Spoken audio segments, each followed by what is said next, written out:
Raider Nation, what is good? Welcome back to Silver and Black Lounge, your home of the Just Win Baby podcast. I'm Raider Ben, and tonight we got a lot to talk about because apparently somebody forgot to tell the Raiders that this is just training camp. Maxx Crosby and Kirk Cousins got into it. Max gets around that throwing arm. Cousins finally had enough, gets in Max's face. Jersey's getting grabbed, teammates stepping in, and that wasn't even the only damn fight. Caleb Rogers and Jonah Lolo get into it too, with Lolo reportedly throwing a punch. So tonight I want to know, let me know in the chat, are we watching Clint Kubiak build the physical, nasty Raider football team we've been asking for? Or are these dudes getting a little too damn comfortable beating each other up? But there's more. Fernando Mendoza bounced back with a sharp practice and a red zone touchdown to Devin Tompkins. And Raider Nation, pay attention to some of these young dudes because Zeke Massis keeps putting pressure on that starting cornerback group.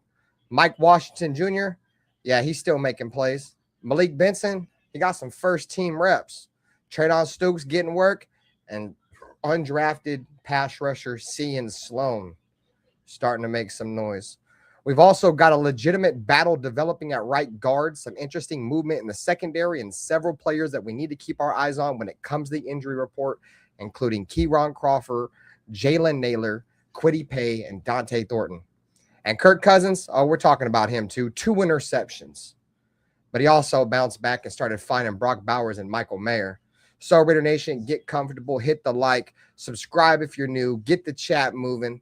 Let us know where you're watching from, because tonight we're breaking down everything coming out of Raider camp.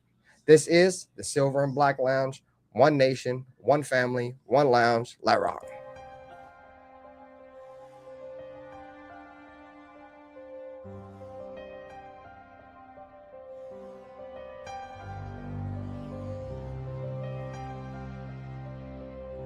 They didn't have to say much. This is the Raiders. This is one of the most historic franchises in the NFL with a great history that I want to be a part of. I want to be a part of furthering that history. When you say commitment to excellence, okay, and you look at the walls around here, you look at the players on this wall, and there's a history. There's a history of Hall of Fame players here. There's a history of Super Bowls, and that's. And with all this situation and all this shit I went through, the biggest thing that I took from it is I don't give a what everybody has to say. Truly, I really don't give a. Play clock down to 1. Williams batted up in the air, and it is picked. Crosby. He has been a beast. We do believe that this is a game psychologically of intimidation and of fear. I don't mean cowardly fear, but fear. But the Chargers and all those teams. No, to be honest, I don't like any of them. I hate all the teams. The other team's quarterback must go down, and he must go down hard. But the Chargers. What I call the vertical game. We were going to stretch the field vertically. When we came out of the huddle, we weren't looking for first downs. We didn't want to move the chains. We wanted touchdowns. We wanted the big play, the quick strike. It's number one to say you want to do that. It's number two to say that you have the players to do it, but it's number three to do it. Hard. Try not to make mistakes, but don't worry about mistakes because there's only one thing that counts. Just win. Your commitment to excellence and your will to win will endure forever. You will not get it.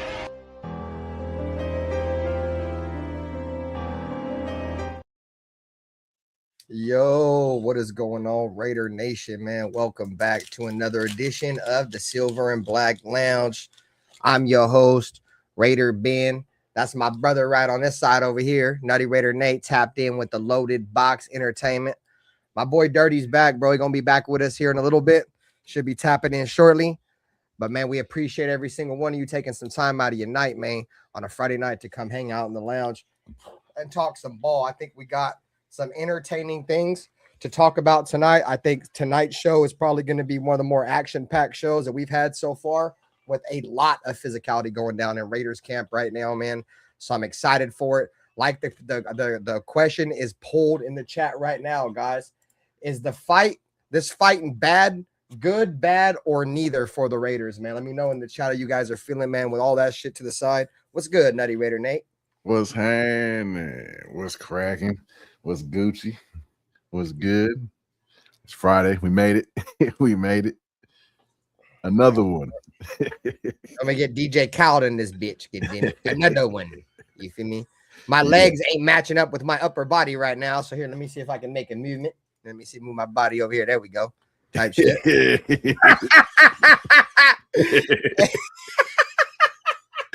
That's hilarious. Hey, bro, fucking chat. Hey, what's good, everybody, man? We appreciate y'all. Let me see who we got in here, bro. I got the graphic up, guys. It's the graphic we're going to cover tonight, man.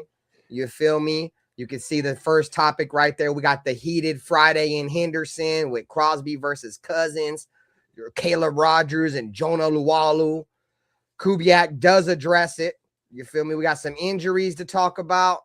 Some top storylines: Fernando Mendoza, Mike Washington, Malik Benson, Zeke Massis, Traydon Stokes, the right guard battle there between Caleb Rogers and Jackson Powers Johnson, the constant cornerback battle that's been going on, and then the breaking news that has come out of camp today with Sion Sloan showing up a little bit, wide receiver Devin Tompkins looking good, and then Brennan Jackson showing up, man. So we're gonna cover all that shit tonight. Let's give hey, what up with you, dirty goddammit? What up with you, brother? Blessings, my brother. Blessings. We got the whole squad up here tonight, man. It's myself in the lounge, the Silver and Black Lounge. We got Nutty Raider Nate, Loaded Box Entertainment. You feel me? Then we got my boy Dirty down there from the Natural Born Raiders podcast, man. My brethren, we in here with a loaded house. And you guys, man, jump in the chat. Let me know how you guys feeling. We got Cynical in here. He in here talking shit. He a Charger fan, though, so nobody give a fuck about what he got to say. I fuck with you, though, Cynical. All bullshit aside. What up, Bruce Willis? What up, gang? What up, Jason Marshall? Appreciate you guys for coming through. We the people's in here. I'm currently in the process of rolling Reginald.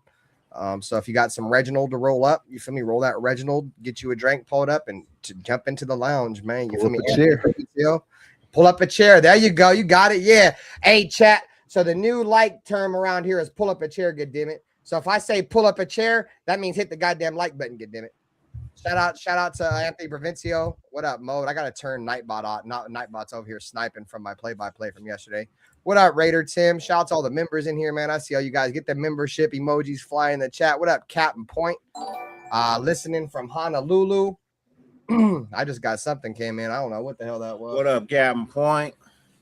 We got 800 joules from Ronnie Grenon. Shout out to Ronnie Grenon with the 800 joules.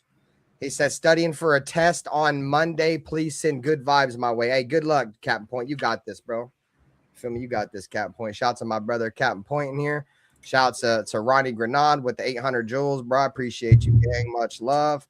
And that's it, man. Shout out to the chat. What up with you, Raider Paul? What up, Rosetown?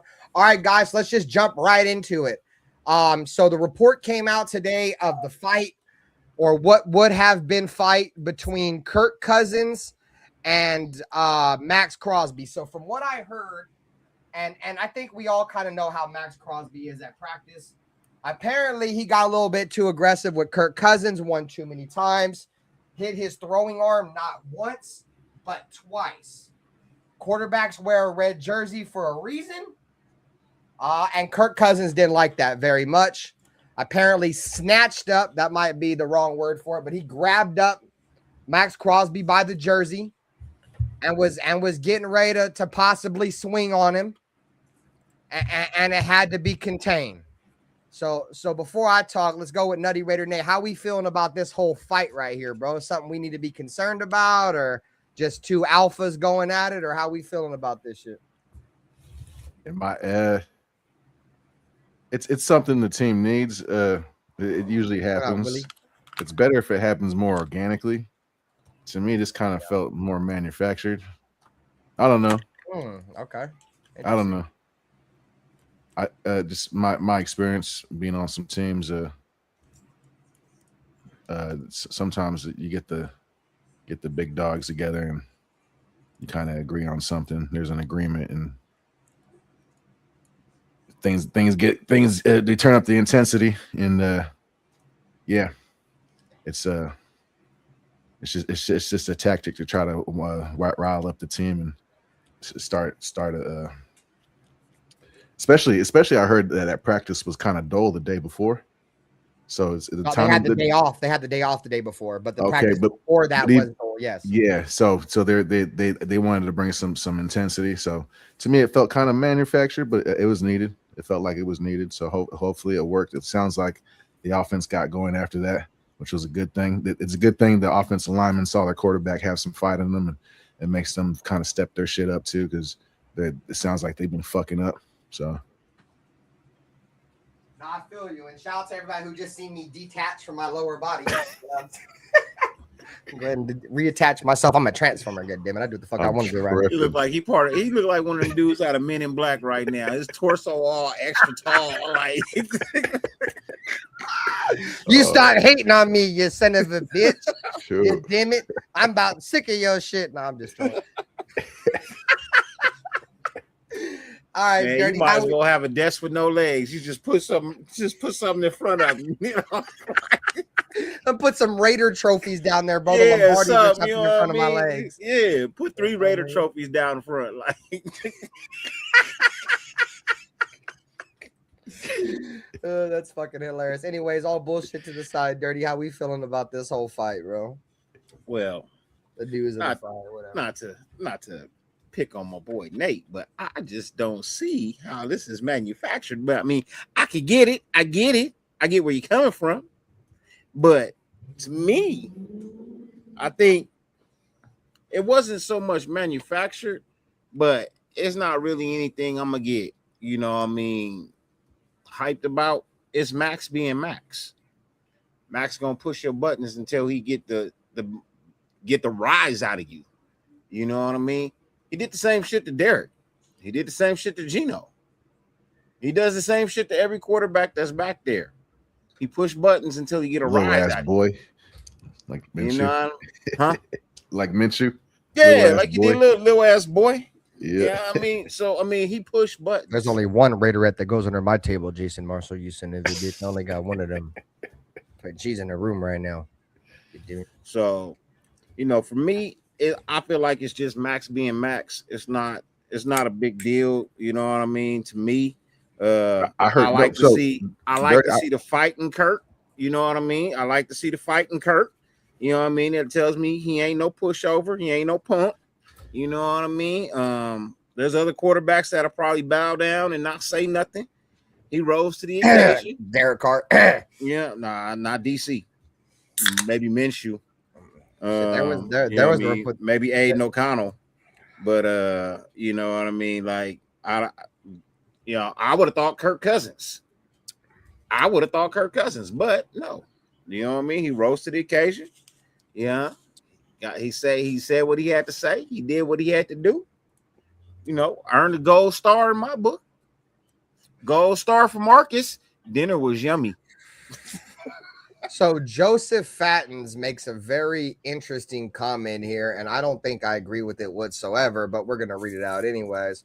Cousins better never get hurt. Cold reality is that Mendoza will be the next Justin Fields. All right, so first off, that's a terrible fucking take. To compare Fernando Mendoza to Justin Fields, who did absolutely fucking nothing compared to what Fernando Mendoza is, a little bit of a stretch. And then he said, Cousins is the closest we will ever get to Jim Plunkett. Oh. False. That's a stretch, bro. That's a stretch. That's a stretch, bro. I mean, Derek I know Carr is the closest we've ever got to Plunkett. Now, I think what he means is like Jim Plunkett was a free agent quarterback. You feel me? And Kirk Cousins is a free agent quarterback. I think that's what he means by that. Like the next free agent guy. That's all you could connect them to. You can't connect them to nothing else. What up, D-Mo? Shout out to my brethren. I mean, by all standards, we know who the record holder for the Raiders are in all statistical categories as a quarterback, right? So if anybody's trying to be the next anything, you need to try to be the next DC and better.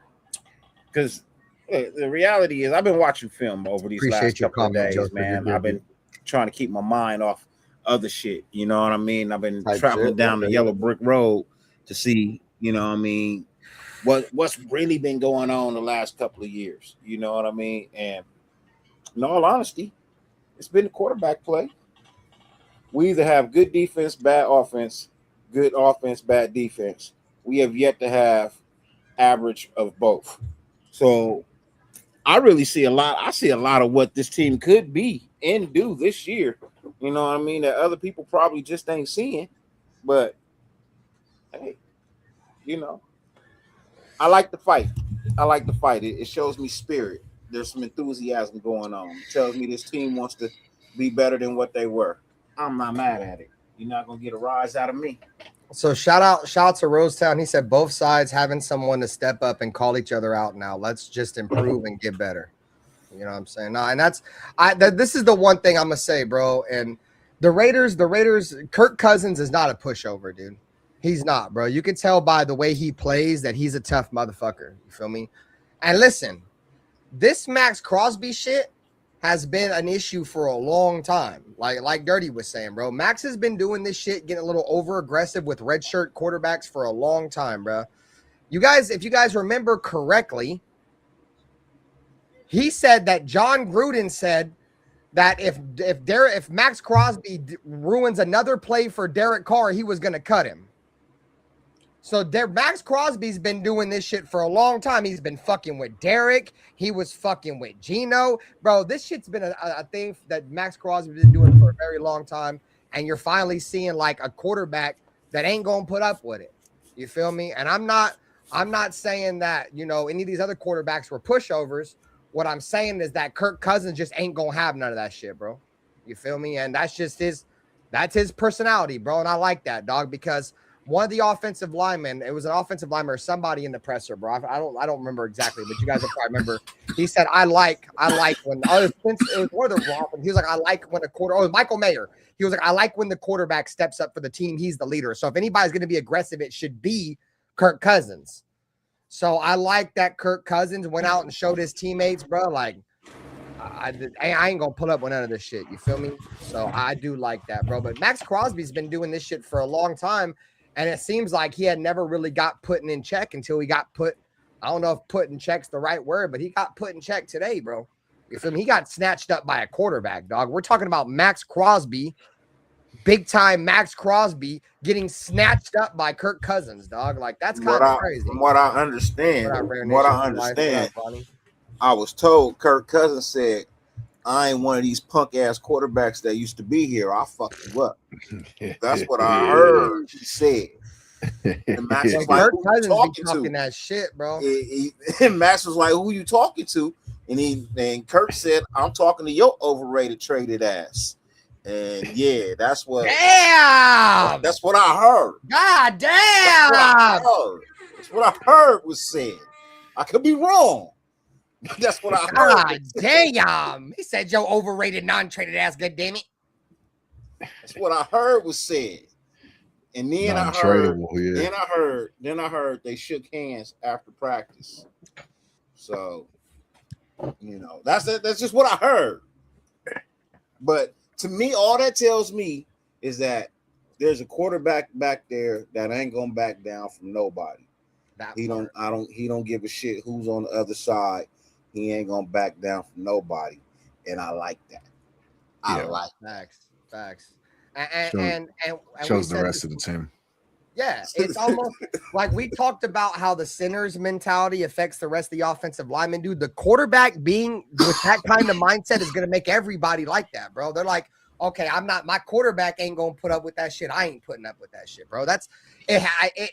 It's weird saying it that way, bro, but it's really that way, bro. It's really that way, bro. A lot of players, they thrive off their personalities, thrive off of, you know, the quarterback, you know, and, you know, the leaders of the team. So, you know, regardless of whatever, the fight really wasn't a fight. You got a bunch of alphas out there, you feel me? And, you know, things got a little bit heated, bro. And at the end of the day, like what did Clint Kubiak say? Clint Kubiak said, I actually got his actual statement up here. Let's see. Trying to find it. So he said Clint Kubiak responds by he acknowledges the competitiveness between two players. He says that that kind of aggression can't happen during regular game times on Sundays because people can be ejected. So he acknowledged it, but he also said that, it's two great competitors that are going toe to toe. And I agree with that statement by Clint Kubiak. Like fights happen in camp, bro. Those things fucking happen. I'm actually surprised it took this long for it to happen. If I'm just being honest, bro, I'm the timing of it, bro. That's what I'm saying. I think I'm kind of nutty, but I don't think I'm too far off, people. For real, like it's a little manufactured to me. All right. All the same, it's the same effect. Hopefully it works. Shit, whatever lights some fire under these motherfuckers' ass, bro. If that's what they needed, you know what I'm saying? He said, shout out to Kirko. I like that. God damn it. Ronnie Grenon said it's good. We love this kind of shit. No, I mean, I don't feel like it's no big deal, bro. You got a bunch of competitors out there competing, bro. I think there's about to be some real, bro. When we go up against the Texans in that scrimmage joint, bro, there's about to be some fights, bro. There's gonna be some real fights, I think, dog. So that's really the thing I'm looking forward to, bro. As much as it's preseason games and shit, dude. When we go out there and we do that scrimmage against the Texans, I think it's like right before the third preseason game or somewhere around that stretch, bro. We got to go. And we're gonna host the Texans or something like that. No, it's week 2, so it's like 2 weeks away. Week 2. Okay, cool. Yeah. So that's where I'm excited to see where the Raiders are going to be, at least on the offensive side of the ball, dude, because Houston's got a fucking dog-ass defense. You feel me? So let's see. Anthony Rizzo said, I was hoping Crosby smacked around Mendoza. Yeah, we already know that. You're fucking always hating on Mendoza. Fucking Anthony Provencio. He said, I got $5 Kirk in the second round versus Maxx. Sheesh. All right, guys. So yeah, that's the next topic we're going to get into, guys. So this is the lineman. So we're gonna let Nutty Raider Nate start this one off. Jonah Luwalu and Caleb Rogers getting into it today. Jonah Luwalu actually threw a punch. So a punch was thrown. It was thrown from Jonah Luwalu towards Caleb Rogers. At the end of the day, everybody was good and shit, but there was another fight. What's your takes on the Jonah Luwalu versus Caleb Rogers can't fight news coming out? Frustration building up. One guy beating the other, or either or. It's normal stuff. They're ready to start hitting some other people now, for sure. It's not a big deal. It's good. It's good though. It's good that they got some fight in them. Lalu's getting some playing time taken from him. Tonka's taking over, so it's good. It's good to hear that. It's good to hear. Yeah, it's good to hear that that Lalu's at least he's not going to go. He's going to go out swinging. Fuck it. Totally. That's some Raider shit. And no, you're right, bro. We're talking about the trenches. That's more of a position to where you would see fights than a defensive end or a pass rusher and a quarterback. You know what I'm saying? Like that was every play. That's what I'm saying. That's why it's not really that big of a deal compared to the whole Maxx shit. The only difference is you got, guys that are literally hitting each other every single play, so like Nutty Raider Nate's frustration builds up, you know what I'm saying? And then on the other side, you got a guy that shouldn't even be touching a quarterback starting that fight. So, at the end of the day, bro, as long as we come out of training camp healthy and we actually had some injuries, they're not significant injuries. A lot of the injuries are just they're holding them out to save them from themselves type injuries, but that's what we're going to talk about next. But Nutty Raider Nate, you got any takes on the whole Jonah Luwalu, Caleb Rogers? Like, did they say something to one another? Like old buddy had called buddy a fucking faulted, fucking traded, fucking bum. What up, Raider Knight? Saludos, bro. Appreciate me you. or dirty? No, dirty. Sorry, did I say Nutty? Sorry, bro. Oh, the Lua, however you say his name. Jonah Luwalu, bro. Luwalu. Whatever, man. Damn it. Whatever, man. JL. I'll call him JL. JL, right? Call him JL. Like the all right? You know what I mean? So, again, did they have a fight too? Yeah, Jonah Luwalu and Caleb Rogers. Okay. Did somebody get knocked out? Garden DT. There's not a lot of details. No, It was nobody just got he threw a punch, but did he get knocked out? Did he knock somebody out? No, Was negative. there blood? No, negative. You know what I mean? What I want to know is who socked Michael Myers. That's who I want to know. Somebody cold cocked him. You know what I mean? So what was the report? Yeah, he got hit like in a block or something like that. Yeah, whatever. Whatever. What up, Jeff? Hey, yeah, he had 2 black eyes on the presser. I was like, holy fuck. I want to know who socked him up. But again, bro, like this is high-spirited people. You know what I mean? You need to see some life from Caleb Rogers. You know what I mean? This puts him on the map for people now. You know, we needed to see some life from him, see some fight, because all we know, you know what I mean? All we know is you didn't cut it last year. It wasn't panning out for you. We didn't see no enthusiasm. We didn't see no fight. We didn't see no dog. At least now I get to see some dog. I mean, unless, you know, JL threw a punch and you ducked and ran from it, then, I mean, if that's the case, man, you just proved everybody point. So, I mean, I need to see what happened. I can't just hear about a fight. I need to see the video. Oh, yeah, there you won't see one of those, dog. I know. I'm just saying. Somebody somewhere got it. You know what I mean? Somebody was at that practice and recorded it because it was an open practice. Wasn't the fans there? So, no, I don't. Were they? Yeah, I think they were. Fans were there. Somebody got that on tape, man. So, you know what I mean? I want to see what happened. If ain't nothing happened, man, what we talking about? Like Nate said, this all this shit is fuck you, Jeff. But I like to see the fight. I like to see the dog. It's necessary, especially if they've been too quiet. Yeah, bro, it's necessary. Show some life. Hey, shout out to the 30 people in the chat that are watching across all platforms, bro. Make sure you guys take some time, man, and pull up a chair in the lounge and smack that like button. You feel me? Smack that motherfucker like his name is Patrick Mahomes, goddammit. Hey, we forgot JPJ's helmet came off too during that Cousins. Oh, the Maxx Crosby, the Kirk Cousins and Maxx Crosby shit. Yeah, our buddy got his helmet smacked off. I heard he's out for like 3 weeks now with CTE. I was about to say, boy. What up, Chris? 4 Raiders. He says he's out for 3 weeks for CTE for getting his fucking head smashed off, his helmet smashed off. That's tough, dude. I forgot to mention that. Yeah, JPJ did lose a helmet in one of these fights too. Yeah. All right, chat. So they got some injuries. There was some injuries. Let me see if I can see it on the screen here. Let me pull this banner down. Kieron Crawford got into a collision today with Malcolm Kuntz. So Kieron Crawford is injured. There's no diagnosis on the injury now. It seems to be nothing serious. Jalen Naylor is dealing with something that's minor.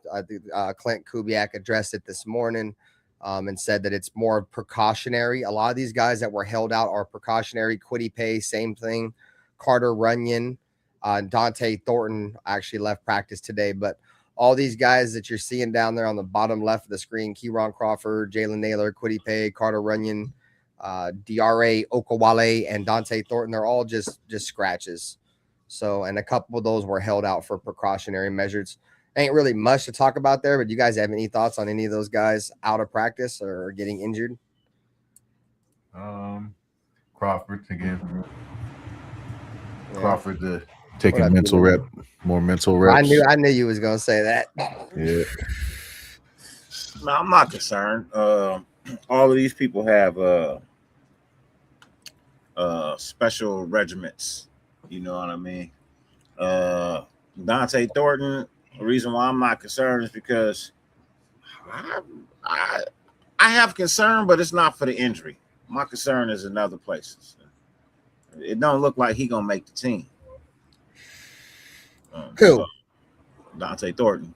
Oh, he might not, bro. I mean, the way Buddy's playing, Malik Benson, he might not.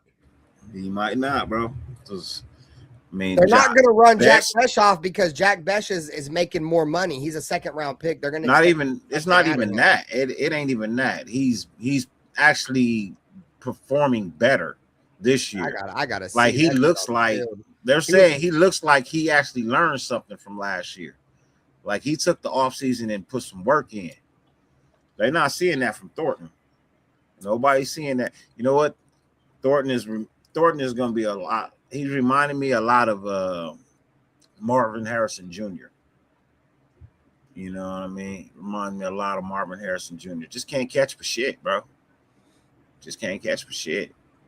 People thought I was playing, and when I said it a long time ago, when he came out, he wasn't never gonna be his daddy. Well, that's what Thornton remind me of, man. He ain't never gonna get it. I hate to say it. It just some people are just great in college, bro. Get to the NFL and just can't hack it. And what sucks too, Dirty, is that Thornton's issue last year, it was his catching, yeah, but it was mainly not being able to create separation.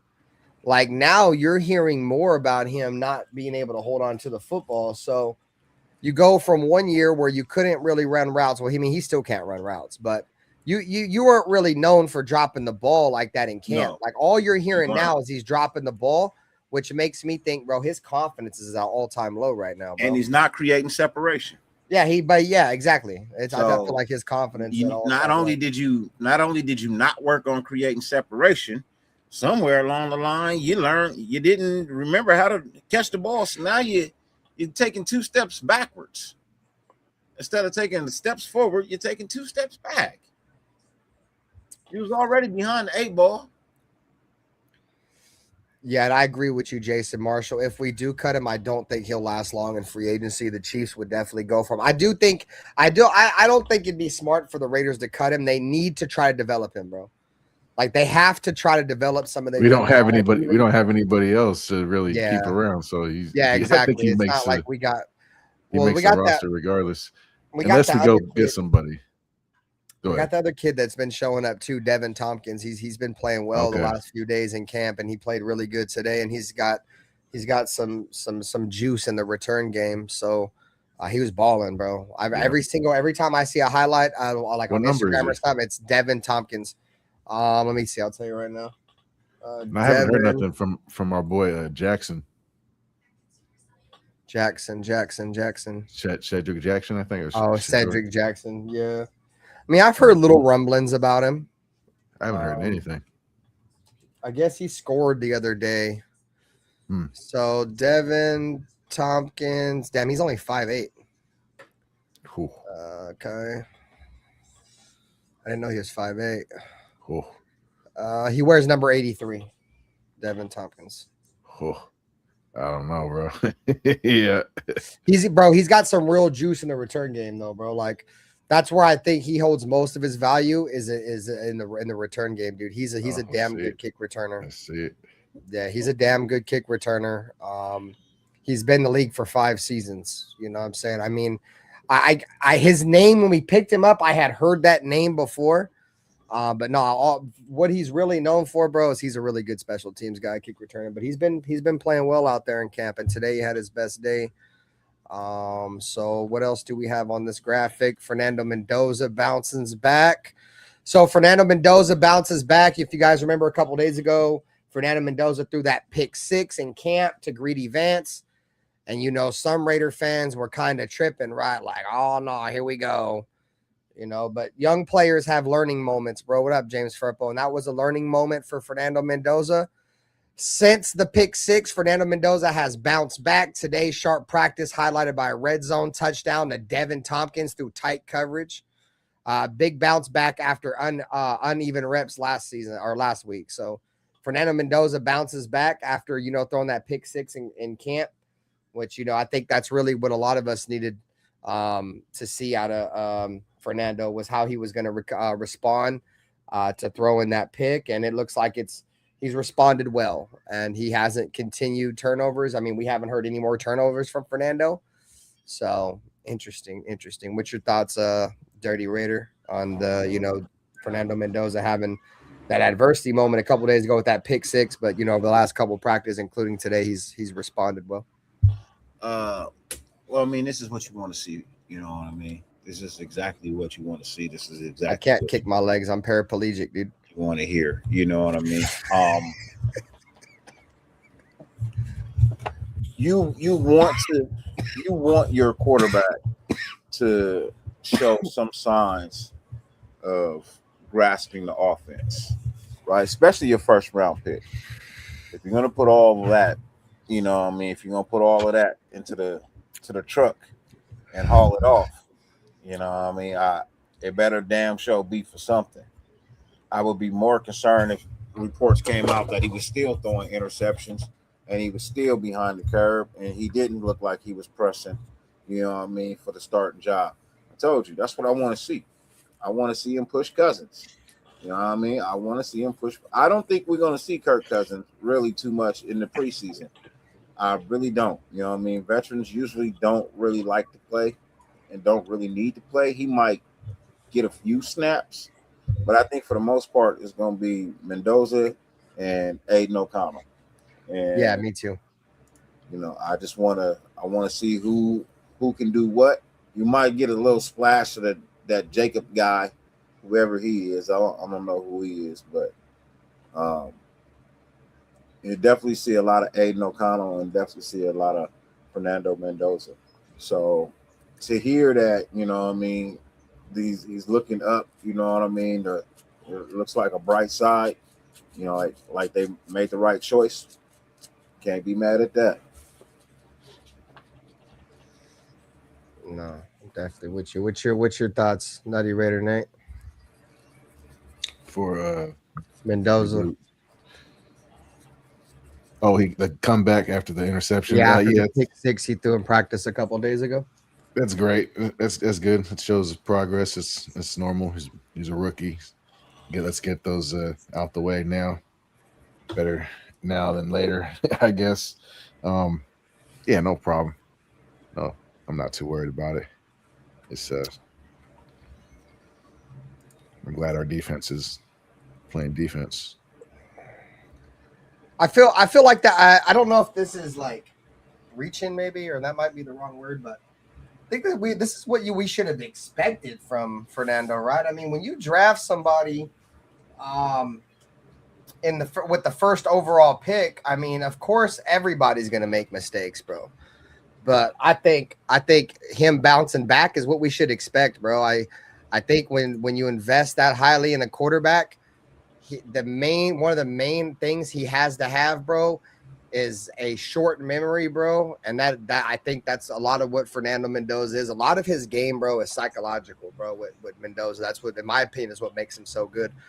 So he's able to realize early mentally, like, all right, bro, I fucked up. You feel me? But I know on this next throw, I'm about to win the game. I feel like that's his mindset. So ever since the interception, he's just done really what he's done throughout college, which is bounce back. So, like I said, to be expected, but at the same time, I'm glad that, you know, shit didn't start snowballing, because it's easy for a young quarterback to let shit start snowballing and go out of control. And he was able to, you know, understand, you know, it was a mistake and get over it early, bro. So yeah, man, shout out to Fernando Mendoza. You know, keep going out there, keep learning day by day, week by week. And, you know, if it's not week one, you know, Fernando, you're going to have your shot to get out there sooner than later, my boy. So just keep balling in camp, bro, and you're going to have your shot. Shout out to the 30 people across all platforms, whether you're watching the Loaded Box with Nutty Raider Nate, you in the lounge with Raider Binther, or you in the Natural Born Raider podcast with Dirty Raider, man. You guys hit the like button, subscribe, see what you guys got going on the chat real quick before we move on to. I will ask this. Go ahead and hit the chat. I'll go ahead and ask this. You guys watch you watched the Beck. What's his name from Miami? Who went to the Cardinals? Carson Beck. Carson Beck. Yeah. Yeah, he played well last night. He balled out. So did the other kid, bro. The other kid for who was the other on the Panthers? I mean, it was the Hall of Fame game, so they're playing a bunch of. Hey, look, last night game ended great. You know what I mean? That's what you want to see. You know what I mean? That's how you want to see a season start. You want it to come down to the last couple of seconds. You want a quarterback to put his shit on the line and go for it. That was a great fucking ending to a game last night, bro. No, I was. I was hella drunk, bro. I did the Cardinals play-by-play. are trash, but the game was good. Bro, but I did the play-by-play, bro, and by like the second half, I mean, I could have did the second half, bro, but I just lost interest, bro. Like, I be wanting to call other games, bro. I just lose interest, bro. Like, I don't really give a fuck, dog. Like, it's cool and all, but it's just hard for me, bro. I can't be genuine about that shit, and that's one thing about me, bro. If I feel like I got to come on here and fake the funk to do another team, I don't want to do it, bro. You feel me? But last night I enjoyed it, bro. Like, I got a little of actual real game rust off with the play-by-play because I've been just doing fucking Madden shit. So I was able to shake a little bit of rust off last night. It was cool, but no, it's hard for me to watch other teams, bro. Like it's hard, bro. Like I have zero interest in anything but the Raiders, bro. Like, you don't know the players. You don't know that. See, if you play fantasy, it'd probably be easier for you to watch other teams. I'm not saying necessarily call other teams. I don't toasty much topic. care to call play-by-play for other squads, but watching other teams, yeah, I do that because I play fantasy football. So I'm watching my players on other squads. You know what I mean? So it's a little different. But yeah, I hear you. If I wasn't playing fantasy, I don't know if I'm too much of a football fan. I just gotta watch. You know what I mean? Especially like Sunday night, Monday night, Thursday night. I gotta watch those games, man.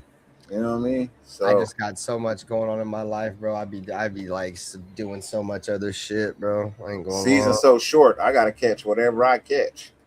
See, that's the issue. That's the thing with me, bro. Like, I don't really give a fuck about football. I only give a fuck about the Raiders, bro.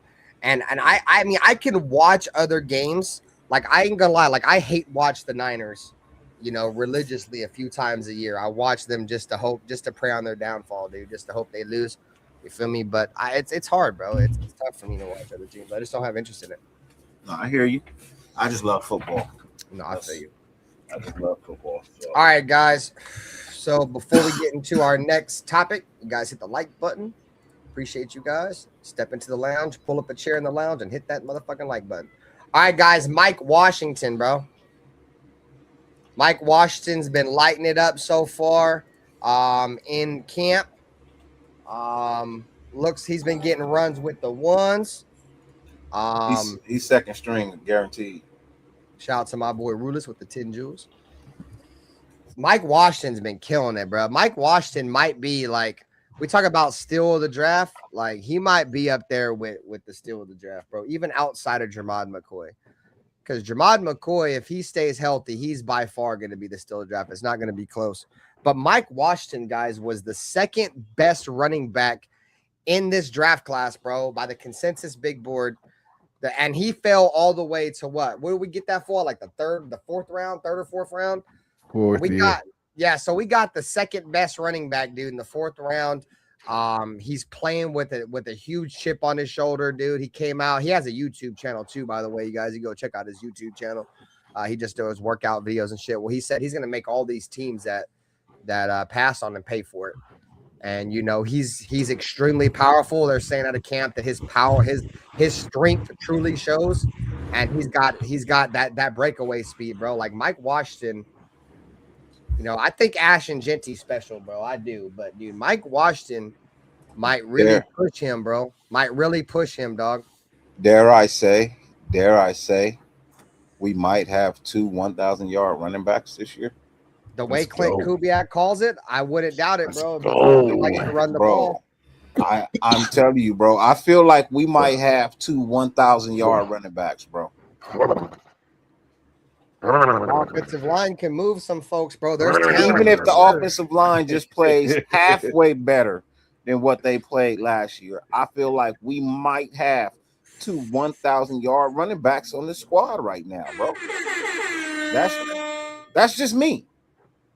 I don't know if anybody else is saying it, but I know I'm saying it. I think we might have 2 1,000-yard running backs. Let's go. And y'all know what that did for the Lions. You see what it did for the Seahawks. Just saying.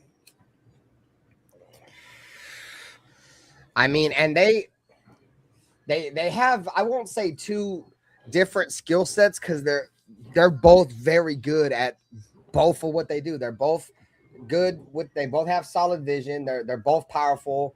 They both have breakaway speed.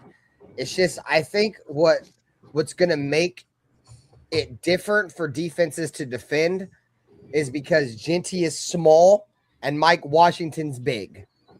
You're going to have a 5'8" running back in there, 5'9", whatever Genty is, and you're going to get used to that.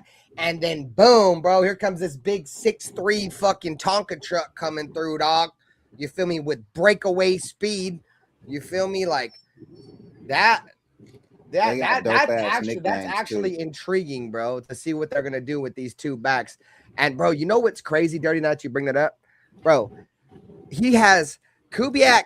If he really wants to run like the single back, the 12 personnel or whatever, dude, he's literally got two elite running backs and two damn near elite. I won't say obviously elite, maybe a little stretch because Mike Washington ain't played, but he's got one elite running back and one potentially elite running back. He's got one elite fucking best tight end in the NFL and one that should be another elite tight end, bro. So he's got, in terms of just like 12 personnel, bro, he's got a flurry of running backs and tight ends, dude, that do their job extremely well, bro. Like they could really pound some motherfuckers, dog, into submission with the personnel. He has arguably one of the best centers in the NFL. Yep. Right. Could arguably have two top 10 ends on your offense if you play it right.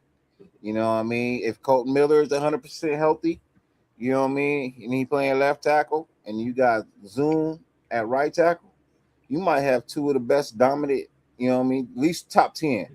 I want to say at least top 10, top 15 ends. You know what I mean? Blocking. And then I don't know what you're going to do with the inside. I mean, JPJ at right guard, and somebody's got to step up and earn that left guard position. But I personally think, you know what I mean, we might have two 1,000-yard running backs.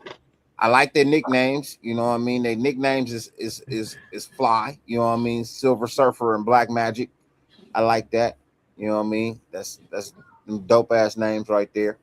But yeah, like when you look at Kubiak's scheme, you look at what Seattle did. You know what I mean? They had a two-headed monster before one of the heads got, you know, cut off by injury. But before that, bro, they were killing people with a two-headed monster at running back. So that opened up the passing game for JSN to, you know, flurry, because you consistently switching out running backs, tiring out the defense. And then by the time, you know what I mean, they even figure out what's going on, they too tired, and bam, you hit them over the head like bink, like Bam Bam used to do on Flintstones. Bink. You know what I mean? Or that fucking dinosaur used to do with the frying pan. Yeah. Bink. Bink. Not the mama. Yeah, that part. There you go. Oh yeah. Not the mama. I forgot what he said. Yeah, that part. Hey, bro, that was my shit. I ain't gonna lie. Guys, one of the dumbest fucking shows ever made. Yes. I used to fuck with that cartoon. Yes, my shit. One of the dumbest fucking shows ever made. It lasted like 2 seasons. Yeah. Hey, have you guys seen any of the footage from the practice yet? Any clips, the one-on-ones? I've seen some shit on Instagram. Bro, I seen some impressive things. I seen some nice things. I seen some bad things. Yeah. I didn't like what I saw. Look, I seen some good. I seen some bad. I seen a little bit of everything. It's not like I'm just seeing highlights. You know what I mean? I'm seeing the low lights too. I saw Linderbaum get beat by Adam Butler. You ain't gonna win everything. And shout out to Jason. Was it Raider Nation for Life? I forgot to mention this. Speaking of Mike Washington, today in training camp, he ran right through Jermod McCoy, bro. So right here, this one actually. So Mike Washington hit the hole. It was 1-on-1, and he ran right through Jermod McCoy, bro. That's not saying that Jermod McCoy is shit. It's just, you feel me, Washington's really good, bro. Well, McCoy probably was like, man, I ain't about to fuck with this dude right here, bro. I'm still trying to get healthy, man. Like, coming at me like that, nah. And just kind of probably like moved out the way. Here's some clips of Fernando getting some work.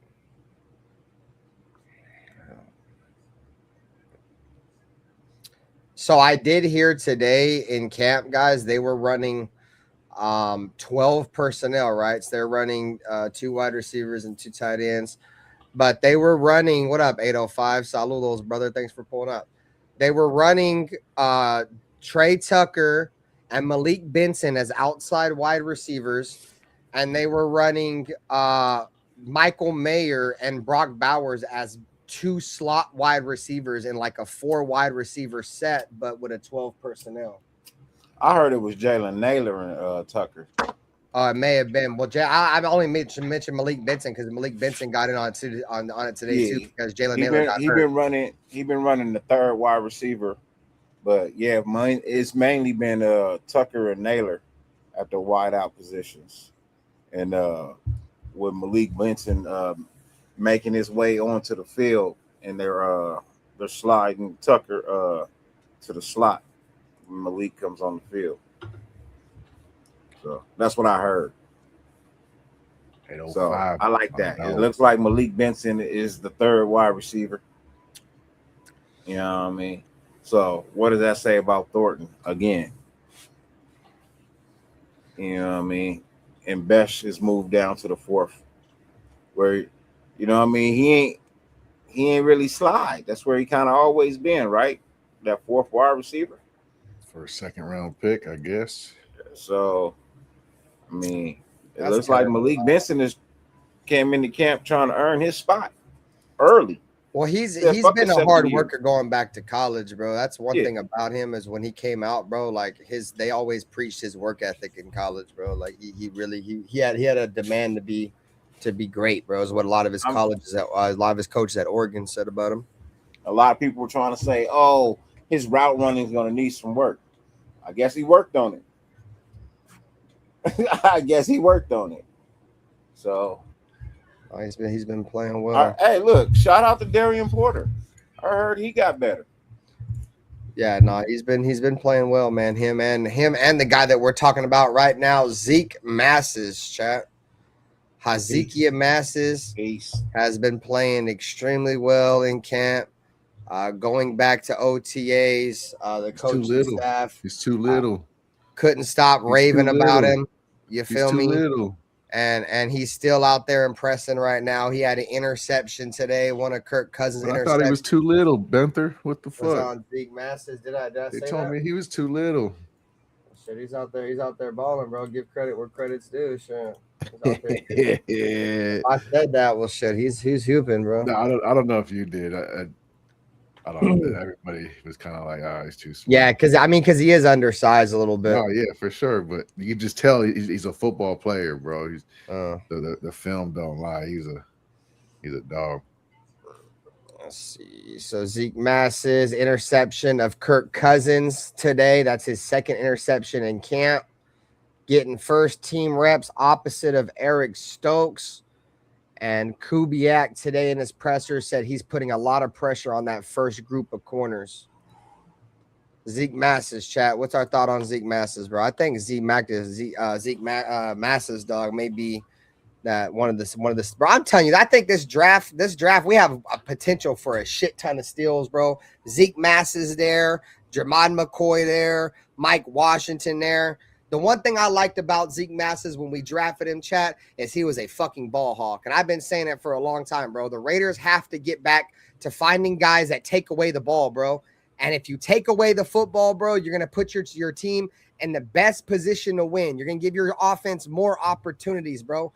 Look at the teams that are at the end, that are at the Super Bowl, teams that are playoff teams every year. What I always preach, bro, plus minus. How many turnovers do you get compared to how many turnovers you give away? And the Raiders have always given the ball away, but never found guys that could finally take the ball away. And we got a bunch of those, bro. Getting takeaways is more of a mindset than it is something that can be coached up, bro. You got to just have a mind for going after the football, bro. And I feel like that's something that can't be coached. Zeke Masses, I just recently had an interview with Paul Gutierrez. If you guys haven't seen it, go back and check that out. But Zeke Masses is a former wide receiver. He played wide receiver and was converted to corner. So that news came out. I don't know how many of us knew that, but he came out and told that to Paul Gutierrez of ESPN. And he said, his main mindset is I want the ball. You feel me? Like the coverage is going to be the coverage, but I want the ball. When the ball is in the air, it's mine. And that's a mindset, guys. That's not something you can just teach somebody, bro. You can't just teach them that. Dudes have this mindset coming out of college. Dudes have this mindset in high school that the ball is mine, bro. I don't give a fuck about you. Like, that's why you see like a lot of pass rushers, bro, when the elite ones, like Khalil Mack, for example, when he was with us, right?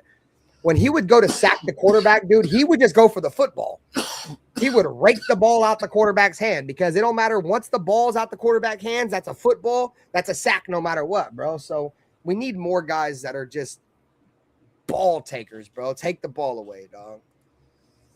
So 805, we just wanted to clear up a little bit. He said Jalen Naylor wasn't at practice today. Benson took his spot with Besh at wide receiver 2.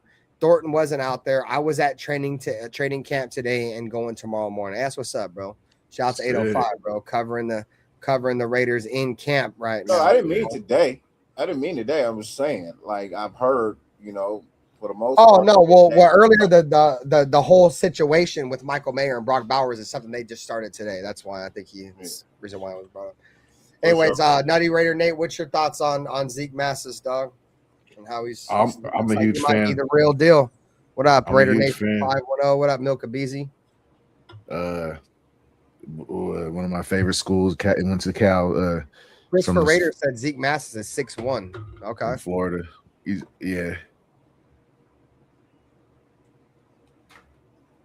Yeah, I think his weight was the issue. I don't know what it was. I didn't think he was little. 6'1". Yeah, I didn't think he was. I didn't think he was too small at all. I thought he was a dog. He's a dog. I'm good. I think he from my legs. I'm gonna go grab something. I'll be right back. Hold it down. He might be a bigger steal than McCoy, in my opinion, because I haven't seen McCoy playing in a couple of years. So he's got more recent tape, and from what I've seen, Massis, he's gonna push for some playing time. So, man, I heard one of the best. I heard one of the best. I guess I would say compliments or comparisons. I think it was Kirk. I think it was Kirk Morrison that said it. He was on with I want to say it was Paul Gutierrez, where he was comparing. You know what I mean? Matter of fact, I'm gonna try and find it while we on the show, and then I'll just let him say what he had to say. I don't really want to ruin it. I could show you better than I could tell you. Yeah, I feel it. I hear you. Yeah, I can show you better than I can tell you. That's for damn sure. Let me go into my watch history, bro. But I also saw Malcolm Kuntz get the best of Colton Miller. It was kind of more of a tie, but it depends. But definitely at the end of it, Colton Miller was like folded like a pretzel. So yeah, and then what's his name? Trey Zune. He got beat by some like fifth string linebacker. So for sure. So yes, the couple clips I seen with the offensive line didn't look too good. That was my main concern coming back into this year. So maybe they're just taking it easy. I don't know. That's terrible. That's terrible that they are, but damn it. I'm here. I was trying to search for the part I'm looking for. I got the video. I didn't want the video to overtake. You know what I mean? I'll throw it up. Yeah, go ahead. Right, yeah. Oh, yeah, I'm working on it. I'm trying to get it to the right spot. All right, so Hezekiah Massis is 6'1". I want to see what's his weight. 185. So he is a little light, bro. I ain't gonna lie. Yeah. How much is what's his name? Stooks weigh? Let's see. Eric Stokes? No, Stooks. Trade on. Okay, trade on. The other rookie. That looks like he might trade on Stooks 6'2", 200. They upgraded it. It was like 196 or something. But yeah, it's what up, Raider Goon? I ain't seen you in a minute, bro. Well, shout out to Raider Goon, bro. Saludos. The Goon.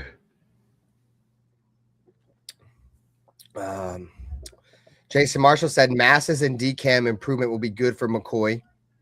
Oh, so that's why I want to show from 805. He said masses had a good red zone interception against Cousins today on an 11-11. He sat well in the zone with Brock Bowers coming his way. So they was looking for Brock Bowers, man, and my boy Zeke Masses jumped in front of that joint and said, "No, sir, Bob." You feel me? Not today. Not today. Shout out to Zeke Masses, bro.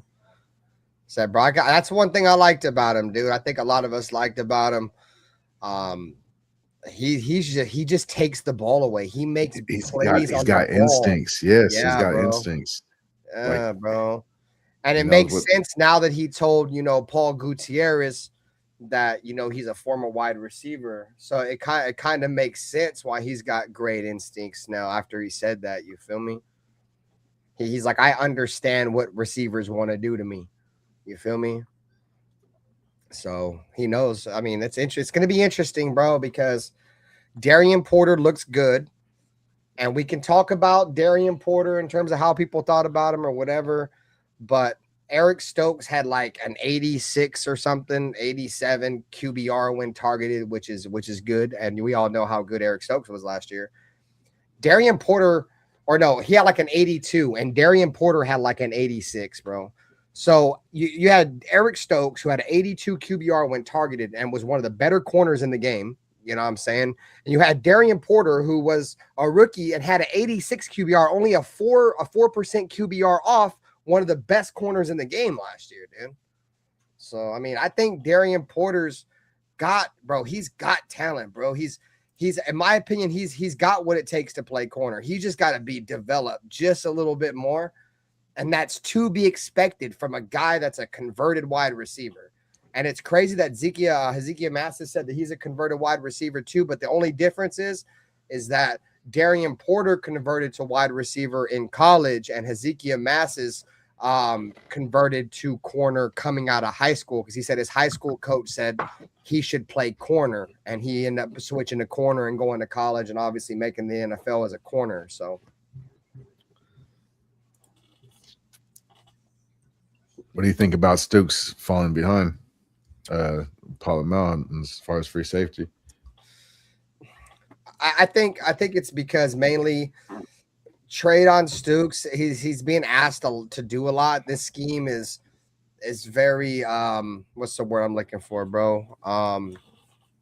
It's very tough scheme for a young player to learn at that position, because they're asking these safeties that are coming out of college to do a lot now, bro, and including playing slot corner. I think he's just trying to find a role in that scheme. And, I think a lot of us like Isaiah Polamalu.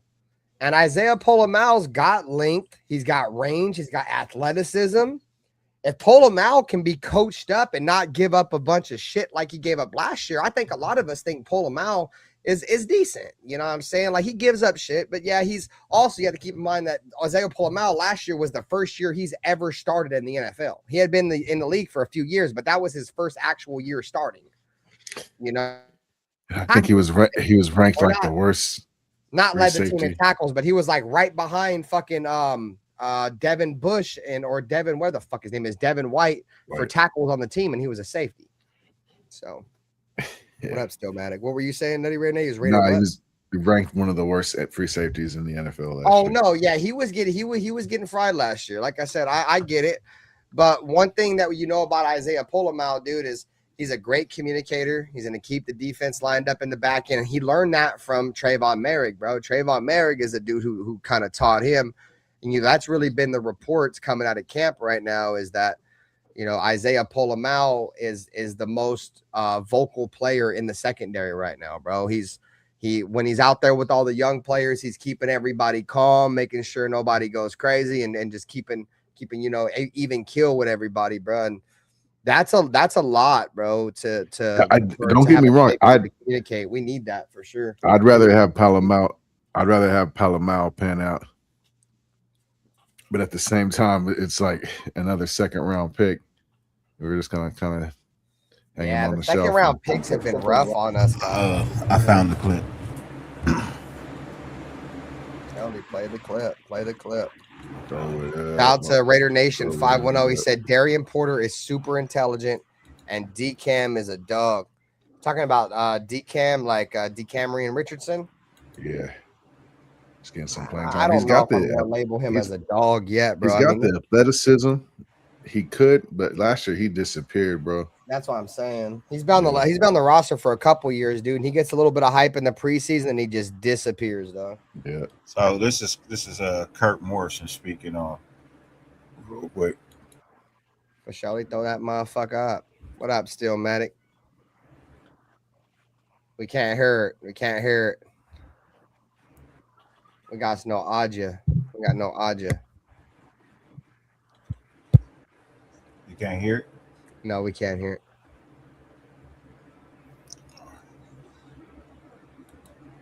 Let's take it away.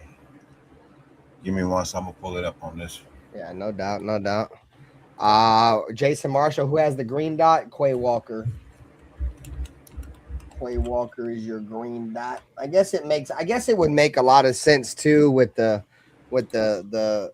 history of Nakobe Dean and sometimes his inability to stay on the field. I think it's only smart to give it to Quay Walker. You know what I mean? So Quay Walker can use the green dot. So he knows, or he should. What I meant to say is he knows how to use the green dot. He knows how to call plays and shit like that. So that's one thing that's cool about the two linebackers the Raiders picked up, because they can both be a middle linebacker. They can both play outside linebacker. They have a very versatile group of linebackers, the Raiders, bro. That's one thing that's so cool about them, but they're just top heavy.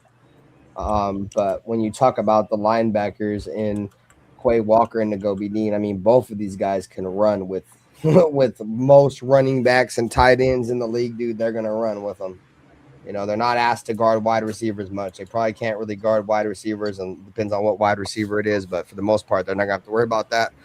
But the point I'm trying to make is, bro, is Nakobe Dean and Quay Walker are two very similar players, bro, and they are side-to-side linebackers, dude. They can literally run. They can run, bro. These dudes are athletic linebackers, dog, and I don't think the Raiders have had, two true sideline-to-sideline linebackers on the same field since, like, Thomas Howard and Kirk Morrison.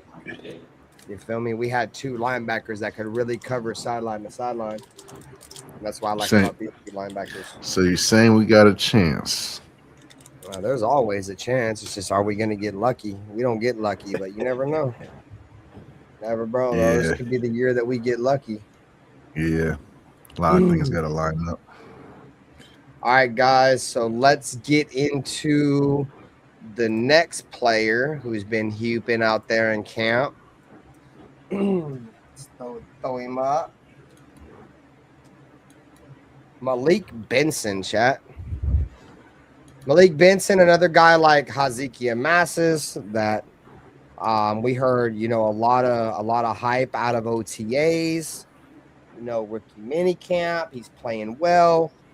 The pads are on, and everything is transitioning for Malik Benson out of Oregon. I forget what podcast it is, and I apologize for that, bro. But they had his coach on there, bro. And his coach had talked about, Malik Benson and how he was the hardest worker on the team and took practice the hardest, you know what I'm saying? And couldn't really understand why he was drafted so low. But, yeah, man, Malik Benson's continued to show out, bro. And I'm excited for what that kid's going to bring to this wide receiver room. Because so far with, the inability of Jack Besh to develop so far as a second-round pick, the inability of, Dante Thornton not doing shit right now. We need somebody to step up, bro. So I'm encouraged that this Malik Benson kid he's coming out and he's playing well, bro. That's encouraging for that wide receiver room because that wide receiver room shaky as hell, and we all know that. So yeah, I'm glad we didn't get a veteran receiver, Stephen Diggs. I heard they were looking and they tried. He denied. He signed with the Commanders. I know. Yeah, he did just go to the Commanders. I'm gonna detach real quick. It came out. It came out later that we attempted it, or we threw our bid in, and he denied us. That's cool, because we wasn't gonna pay him a lot of money. Is it a position of need? Yes, but can it be filled in house? Yeah, it can. Somebody's just got to step up to the plate and show that they want to be a number one. You know what I mean? That's all it is. It's the will to want the job, bro. Yeah. It's the will to want the job. Nobody is born a number one anything. It's the will to win, goddammit. They fight for it. They go get it. You know what I mean? So for me, the fire that burns the brightest in the Raiders organization is the will to win, you son of a bitch. Hey, look, if you take two wide receivers and they equal a number one, I'm fine with that. What up, Aunt? That means they both produced. I'm fine with that. It's better than having no receivers produce. I'm trying to tell y'all, bro. I feel like the best personnel package for the Raiders, bro. I've said this before, and some of y'all disagree with me, but I'm gonna say it again because we're seeing it in training camp. The Raiders are running a lot of this.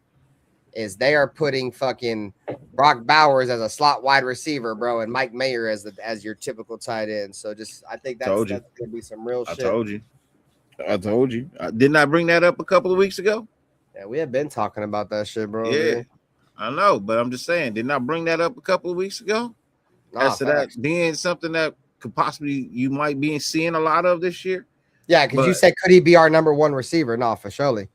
You know what I mean? But he's gonna play a lot like Darren Waller, Dirty, in terms of he's gonna be our number one guy, but he's gonna be able to play everywhere because Darren Waller played slot receiver. They put him up outside. They played him up in line. His skill set is a lot to Brock Bowers. So I think honestly, I'm putting a lot on Malik Benson, bro. I expect the young buck to rise to the occasion somewhere towards the middle of the season and present himself as the number one wide receiver. I feel like he could do it.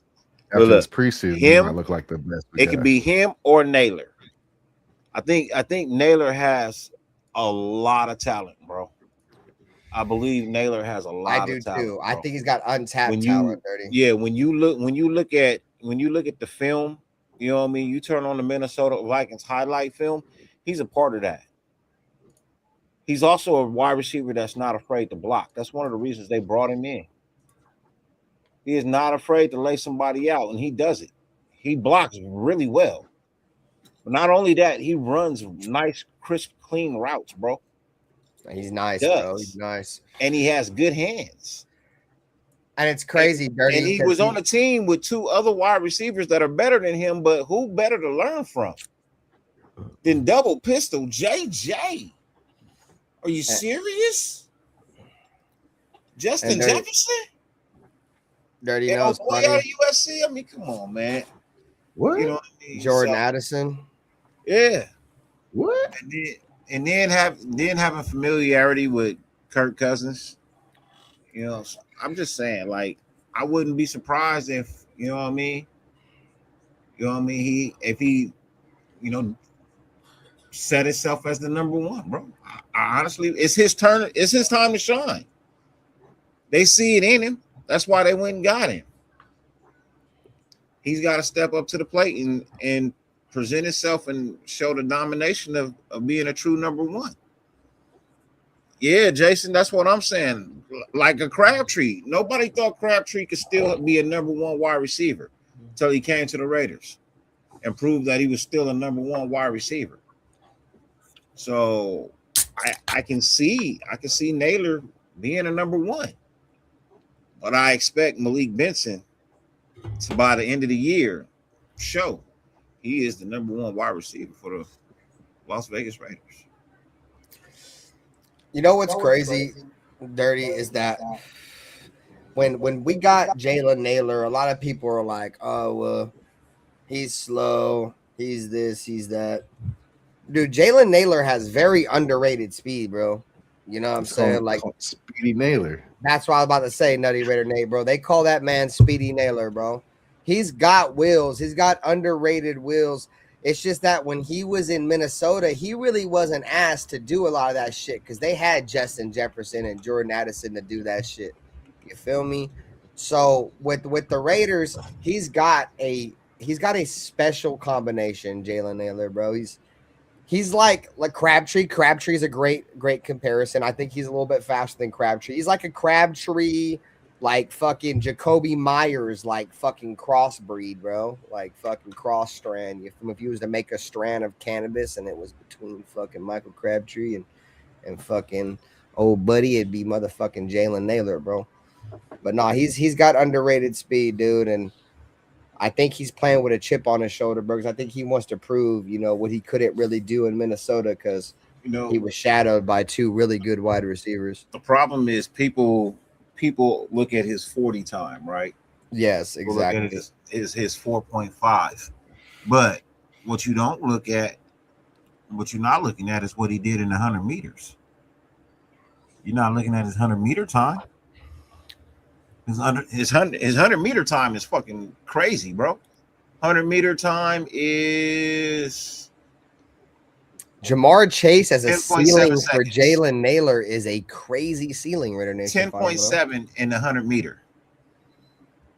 10.7 in the 100-meter. Was that good? I don't run. I'm fat. Oh man. What up, Bueno? Meters is longer than yards, right? Okay. So I think so. Yeah. So take your word for it. I'm gonna copy off your paper and trust you. Yeah, yeah, that's really good, bro. Like 10. Imagine running a whole football field in 10 seconds. Yeah, that's crazy work. You know what I mean? Bloodhound? Plus some, and I mean the whole field. That's from back of the end zone to back of the end zone. So we got a Niner fan. We got a Niner fan on Twitch right now. Shout out to Twitch, Bloodhound. It's not always. It's not. Oh yeah, go ahead. I just want to get this out there, bro. I don't really get too many football viewers on Twitch. So shout out to Bloodhound on Twitch. Goddammit. He said Raiders actually might have a good defense this year. I'm a 49er fan, and I don't trust y'all offense. That's crazy, bro. Like, I hope we have a good defense, but to not trust our offense, Bloodhound, with Brock Bowers and Ashton Genty and Clint Kubiak, I feel like you guys should trust our offense more than our defense than ours. He should be worried about your offense. I'm not trying to. I'm just saying, about like, that power station next to the practice facility. You should be concerned about your offense more than respectfully. Respectfully. You know what I mean? Because I just don't see it. I just don't see it. Like they said, McCaffrey will probably be a better running back on another team. So the 49ers offense, it's not dominant. It's not. They don't really have a number one receiver. Christian McCaffrey gets used a lot, bro. We took their best offensive lineman. It's not based on hate. It's not based on biasness or hate. I'm generally telling you. George Kittle's always hurt, bro. He's always injured. That's the problem, bro. Y'all, you cannot stay healthy. You just cannot stay healthy. Your coach is hurt. Your running back is hurt. Your tight end is hurt. Your wide receiver is hurt. You know what I mean? Like, what's that kid that got shot? They don't even know if he gonna make the team this year. Yeah, Pascal. Yeah. Ryan Pascal or some shit. Just saying. All right, guys, let's move into our next topic. Let's get into our next. Oh, he wants a standing ovation. All right, Chad, I got you, bro. So let's get a standing ovation, bro. Y'all gonna make the Men in Black move? Here you comes go. the Men in Black. Oh, there it is right there. I thought that's what I heard. So Pearsall's out for the season already. He got injured. So that's tough. Yeah, that's what I'm saying. That's Mike They Evans. always injured. Pearsall. That's the Mike one that got Evans shot. already Yeah, hurt. Mike Evans is banged up for the Niners already. And y'all had to go get Debo back. Kyle Shanahan's out for the season. He's done out for the season. All right, guys, let's Papa. move into our next topic, bro. It's a good one as well. Cian Sloan, guys. So Cian Sloan, undrafted pass rusher, today recorded a safety on a bull rush against Dylan Labe, and Malcolm Kuntz after practice praised Cian Sloan's speed and athleticism. So Cian Sloan, a dude's name that's been thrown around a lot during training, during OTAs, a guy to keep our eyes out for, has actually had a game or a practice that put his name out there, bro. So Cian Sloan, I don't exactly remember what school he's from, but he's an undrafted guy. He's a pure pass rusher, bro, and he fits this 3-4 scheme just as good as Keyron Crawford does, bro. What I mean by like they're more like outside linebackers than anything else. But man, Cian Sloan, bro. I mean, we talked about him. We didn't really give him much praise or anything or have many expectations for him, but we talked about him in many goddamn the rookie OTAs, and he was one of them guys to keep your eyes out for, and he had a great practice today, man. Cian Sloan, bro, and you can never have too many pass rushers, so we'll see what happens. Yeah, I don't you know guys if have he's any thoughts on Cian Sloan? I don't know if he's really a pass rusher. Is that what they have him labeled as? Like edge. Yeah. Edge. Yeah. He's raw. He's raw as shit. I like the effort. He plays with effort on tape. Yeah, motor for sure. Yeah. So I like to see it in the Raider uniform, but hopefully, yeah, it's a good story. I think he's from Nevada too, or he played in Nevada. So he's local, I think. Or it's a smaller school. Is it Tech? I don't know. So Chris Raider said NC State. NC State, that's what it was, yeah. Oh, Yep. Chris Raiders, that alert was you joining my membership program. Hey, shout out to fucking Chris Raiders, dog. Saludos, bro. Here, hold on. OG. It's my brother. Here, hold on. I got some camp highlights. Okay, for surely. I just want to get this alert off from my mans. You said you saw some good. You gonna show some good right now? Yeah, I got some camp highlights. Some good highlights. It's gonna be some pick sixes, dog. We got the pick six live. God damn it, you son of a bitch.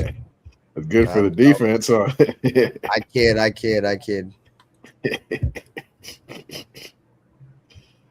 Oh yeah, I saw this one. Eric Stokes looks weird wearing 5, dude. I ain't gonna lie. Yeah.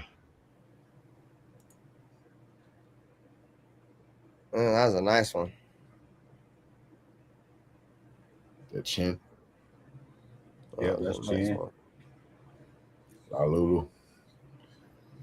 Oh, he said asking the team to square up like he just fucking punched old buddy today, Caleb Rogers. Why buddy get punched out by Caleb Rogers, dude? Or why did buddy punch out Caleb Rogers? Boy got hands right there. You know what's crazy? You know what's fingertips, man? Just fingertip catches. Who is that? That's Brock, right? Of course. In the window. That was who? Cousins to Brock. Oh yeah, I was asking who caught the ball for surely that was Brock. That was hit the window. That's a nice ball by Kirk right there. That's a nice ball. Hey, bro, you know what's crazy, bro? As good as Brock Bowers is catching the football, dude, he's probably better once the football gets in his hands, dude. He is a fucking animal, bro. He is hard as fuck to tackle, bro. What up, Jess? Shout out to my boy Chewy Raider coverage. Shout out to my brother. What up, Chewy? What's good, dog? Good show the other night, man. Good show the other night. I watched you for a little bit. What up? What up? Fucking. Who just pulled up? I just seen somebody in this bitch. Alfredo. What up, Alfredo? Yeah, so that's the defense out there doing their thing. You know what I mean? The offense out there doing their thing too. So, hey, look, it's something a lot of people aren't really discussing.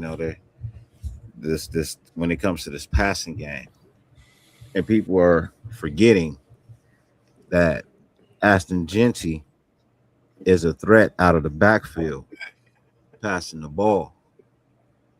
I mean, you get the kid in space, and he makes things happen. Some of his biggest runs last year was out in space. You know what I mean? Being dumped the ball out on the side, to the middle of the field or down the sideline. Like, you do have a wide receiver in Ashton Genty too. So, in all honesty, you have threats to move the ball down the field. So, I wouldn't, me myself, that's why I keep saying I'm not too concerned about them going out and getting no big name wide receiver. I feel like Clint Kubiak can make things happen with what he got. And like I said, like, people aren't really talking about the fact that Ashton Genty, can catch, bro. So for me, like, I'm looking forward. I'm looking forward to seeing what this offense could. I can't even wait till next Friday, bro. It's Thursday, right? I think it's Thursday. Thursday. Oh, no. Yeah, the game is Thursday. Yeah, next Thursday. So, like, I'm just counting the days, man. I can't even wait, bro. Like, wait. Yeah, I'm about to sit in front of something and watch this game. I'll be live for that goddamn game, you son of a bitch. So, yeah, see, you might have to put it on and share the screen in the backstage. You might have to share the screen in the backstage. I think I'm gonna have to get Sling TV for that shit. I ain't gonna lie. Man, I don't know, but I gotta figure out who got it. I know I can watch it on Cody. I know for a fact I can watch it on Cody. So, all right, guys. The final takeaways from camp that I got was Kirk Cousins throws 2 interceptions in camp today. One to Jeremy Chin, the other one to Hezekiah Massis. But he responded well down the stretch, throwing 2 touchdowns with Michael Mayer and Brock Bowers. So 12 personnel was worked today. There was some aggression in practice today, but it's all for the well-being of the Raiders and the Raiders getting back to greatness. Trust the process, bro. Trust the fucking process. All right, so I got this clip I wanted to show, and this is James Jones, former wide receiver for the Raiders. This is something I had been proposing to you guys for a long time. In a very in the same exact situation, I asked you guys this same question, bro. And this is James Jones, former wide receiver, on NFL Network, asking the same question that I've been asking y'all about the quarterback situation right now. So we're gonna throw it over to James Jones and let him take this joint over. San Jose State, great. Let's make sure I get on the right spot. All right, and this one right here. Okay. So, and he's the starter. All right, here we go. Let's start from the beginning. And he wasn't the number 1 overall pick, but Derek Carr. Okay. He was a 2nd-round pick. Mm-hmm. We had just traded for Matt Schaub. Okay. Brought him over from Houston. The whole I said this same shit. Season, Coach Dennis Allen he's the starter. Derek Carr, we're going to make sure he's ready and all that type of stuff, but we are going out there, and he's the starter. Preseason came, and Derek Carr played out of his mind. And we got to the meeting, and Coach said, hey, man, it's a tough decision, but Derek Carr is going to start. I only bring that story up that happened to Matt Schaub and Derek Carr because do you guys think that there's anything Mendoza can do to change these coaches' mind in preseason if he balls out? In theory, absolutely. I mean, you tell me you're a player on that team you're talking about. Shout out to the Raider room. And he wasn't the number 1 overall pick. Derek Carr had played like that in the preseason. He did. And they still insisted on putting Matt Schaub out there. And you, as a player on the team, know that the other guy is the better option.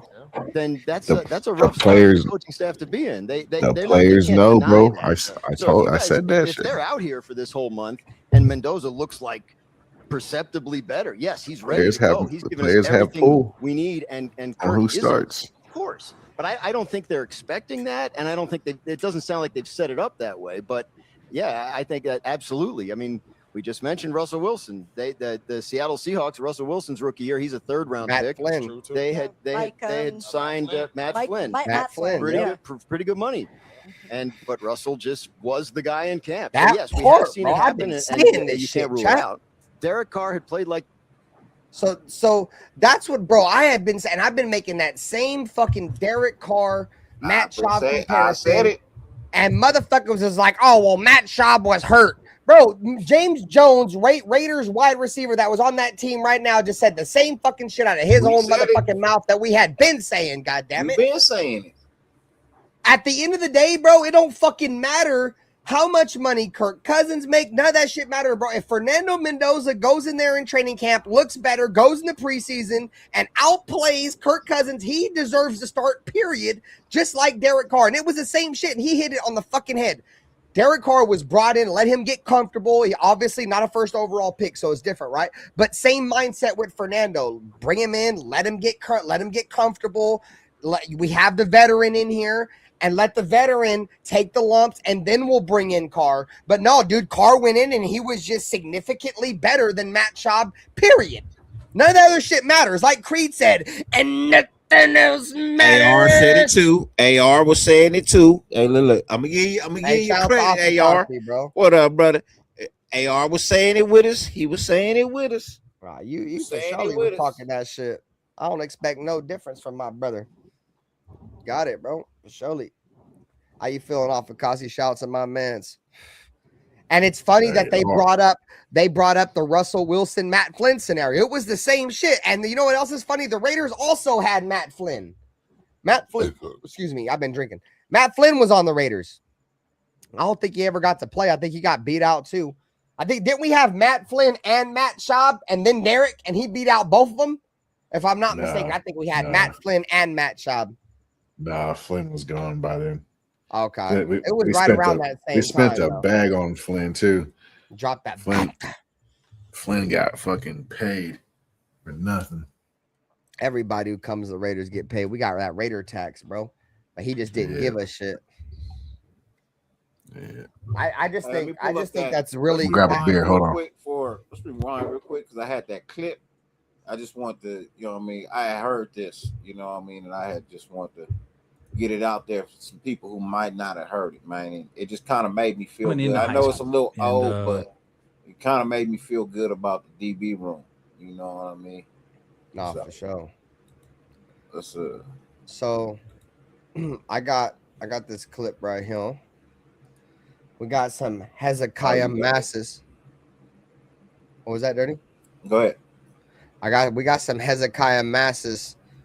This was the clip I was telling you guys about. Nothing else matters. And nothing else matters. Get damn it. Hey, that's Metallica. I said Creed. Type shit. Anyways, so I told you guys earlier we were talking about Hezekiah Masses had an interview with Paul Gutierrez of ESPN. He's been following the Raiders since back in the Oakland days. You feel me? And has been a Raider fan, you know, since like the original Oakland days, all the way to LA, back to Oakland and back to Vegas. So he works for ESPN, but he's not. Paul Gutierrez is one of my favorites, bro. Like he's not biased, but he's biased, but he's also critical of the Raiders, if that makes sense. Like he judges what they do, but he has a little bit of bias because he covers the Raiders from ESPN. But anyways, nonetheless, this is Hezekiah Masses talking about how he converted from a wide receiver. Is it going to play or what? Deerfield Beach High School in South Florida, known as a football factory, I guess you could say. Yes, sir. Jason Pierre-Paul, Jerry Jeudy, yourself. You were a receiver Shout out to the Raider when you room, first bro. started in high school. How did that transition to cornerback happen, and how has that helped you Cheers, on the buddy, field? Because better you have to name have my that mind brother. of a receiver anyway, no? Yeah, 100%. So going into COVID year, man, my senior high school, my coach, we had a long talk. My high school coach, he said, "Man, Zeke, you long, lengthy, you just switch the corner." I was like, "Man, I don't know about that, man.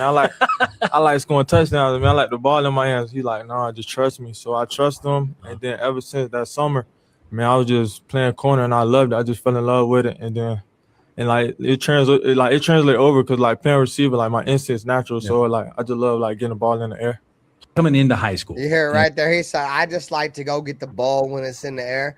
So there it is right there. This is what I talked about earlier. If you guys didn't see this interview, it was posted by the Raiders channel. Shout out to Raider Room on Instagram. If you ain't following him, man, shout out to my brother. He be doing this thuggy, man. Hey, but yeah, bro, he came out. He's right here, bro. He's converted corner. Obviously, he converted in high school. But yeah, man, so we can continue with it. Plus, as a receiver, you got to have the hands anyways. And they always say the knock on defensive backs is they play defensive backs because they can't catch the ball. But that's obviously not. No, that's not the case, man. I love the ball. When the ball in the air, I feel like it's mine. I'm the receiver. I love that, bro. What up, Alex Ghost? I love that, bro. He said, when the ball in the air, I feel like that's mine. I'm the wide receiver, bro. See, that's the mindset I was trying to tell y'all earlier, bro. It's different, bro. Like and Gucci, Paul's gonna ask him the question, where does this come from? He's gonna ask him in a second. But don't you guys love that mindset? And he's not only is he talking it, but he backs it up. Look at his fucking numbers in college, bro. 18 or something pass breakups, 5+ interceptions. Instincts. Yeah, dude. Hey, look, what up, if I win the jersey giveaway and he gets 2 interceptions in preseason, that's the jersey I want. That's the jersey I want. He might be decent, bro. I'm not gonna lie. I hate getting my hopes up. I'm just gonna stay even keel. I think this preseason game. Check this out, chat. If y'all watched that game last night, Carson Beck was out there wheeling and dealing. You know what I'm saying? So the corners are gonna have an opportunity against Arizona. Hey, Carson Beck's looking to win a starting job in Arizona. I promise you that. The way Carson Beck looked last night, he's trying to win the starting gig. So say he balls out. Does he deserve by the end of the preseason? Does he deserve to get a jersey, an upgrade on his jersey number? Who is that? Play with what you got. You want him to keep 35? Unless there's a number he wants and that player gets cut. 24. Other than that, just You heard me. Nah, you gotta earn that. You gotta earn that. I'm sorry, you gotta earn that. SoCal Slime. You gotta earn that, brother. Hey, SoCal Slime, why was your quarterback playing kissy face in training camp, dude, and wasn't even practicing, gang? I was asking you, SoCal Slime. I heard you, Nate, but no, you gotta earn that, brother. Yeah, but what if he does? What if he say he balls out this preseason? There's only one I agree way. with you, Alex Ghost. So pretty this much should be only I agree one with you, way Alex Ghost. Shout out to my brother. To get the number 24 as a defensive back, Charles Woodson has to come and give it to you himself. It's the only way you should be able to be allowed to wear the number 24 as a defensive back is Charles Woodson has to come and give you that number himself, bro. That's how you earn it. That's how you earn it.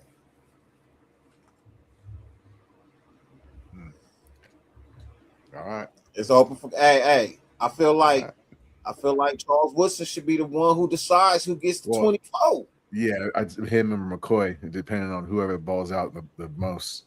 So tell me I'm lying. I feel like McCoy don't even have a chance the way they're fucking treating, they're babying him, bro. I feel like they're gonna fucking wrap him in bubble wrap this preseason, which they should, but I don't think he has a shot. Then he's gonna stick with what he's got. I'm just saying that's the only one. That's the only way you should get the number 24 is if C Wood come out and give it to you himself, bro. That's the only. Nobody should be wearing that number unless C Wood puts it on him. That go for Hey, wide. Charles didn't Charles Woodson or Marshawn Lynch get Charles Woodson's blessing? Yep. All right, guys. I'm trying to find this video. Oh, I found it, chat. Hey, damn it. Hey, Charger fans. Hey, damn it, you son of a bitch. Hey, Why your quarterback over here playing kissy face, dude, and ain't practicing, Justin Herbert, and you fucking cocksucking Charger fan son of a bitch. 8. Why your quarterback over here playing kissy face at training camp? God damn it, y'all, bro. My fucking old buddy done lost the locker room already, bro. Harbaugh is known for losing locker rooms. He lost the locker room in San Francisco, and now he's about to lose this locker room too. He got his quarterback over here playing kissy face in goddamn training camp. God damn it. Well, technically, that's not his quarterback. I could see them cutting. No, him. you're right. No, you are 100% right. That technically ain't his goddamn quarterback. I mean, we were talking about last year before that. Like maybe the Raiders will trade for Justin Herbert, but you know that's a story for another day. So what's this, Dirty? What you got for us? Let me know if you can hear this. Nope, we can't hear that shit. Is it on mute? Are you hitting share audio when you share the screen? How would I not share audio? I don't know. Sometimes the box is unclicked. I have to manually click my box. Yep. He said Herbert better than me. I would have skipped training camp. Type shit. Type shit. Yeah, I don't know, bro. The audio ain't coming in. That's just weird. This shit don't work, bro. It's roaches, bro. I got blow them joints out. What that Raider Dangerfield? He said, yeah, I seen that. They can let him slack for better. Yeah, better for us, bro. Let his ass keep slacking off, dog. I don't know. I mean, it is what it is. I'm just talking shit for the Chargers. I mean, I ain't gonna lie. I don't know how many other quarterbacks, NFL starting quarterbacks, playing kissy face at training camp and ain't throwing footballs. You know, whatever. Play kissy face all you want. I know that shit ain't gonna make you better though. Dude, Dirty's posting like fucking. It's glitching. Huh? Got that shit working, Dirty? What's up, babe? I hope so. Let's find out. It's all that Reggie smoke. Image is dark as piss. Can you hear it now? Nope. What is this, a goddamn Verizon wireless commercial? Can't hear me now? Still can't hear that shit, you son of a bitch. I don't know. Send me the link. I'll post. I'll share it. I'll send it to you. Well, yeah, send it to me on Instagram, and then I can share it to the screen. All right, so let's while he does that, let's just continue with this Hezekiah because it's not very long. It's almost done. This is the second part of the interview. How different is that mentality to have as a quarterback? Man. All right, guys. So he's talking about at the end of this clip. He talked about when the ball's in the air, I feel like it's mine. So now he asks him, "What's that mentality come from?" So here's his answer. You just gotta like want it. That mentality, like your mentality, got to be different, and just like you got to tell yourself like you trying to go get the ball. Describe the way you play corner. I say just savvy and just greedy, man. When the ball in the air, he trying to go get it. So just instinctive too. So like when the ball in the air, like I kind of know what the receiver doing, so I try to like get a beat on the receiver. Does that come from being a receiver in the past as well? 100%, yes, sir. Plus, as a receiver, you got to have the hands anyways, and they always say the knock on defense.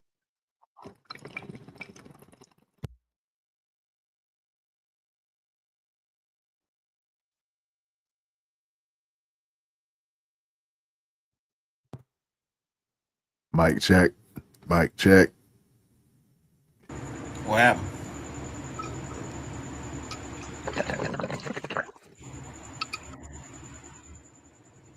What happened?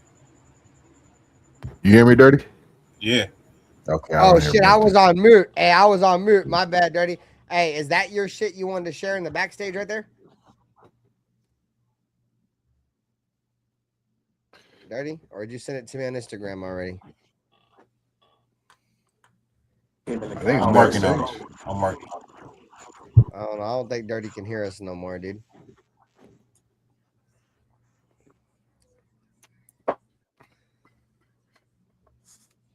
All right, what we got in the chat?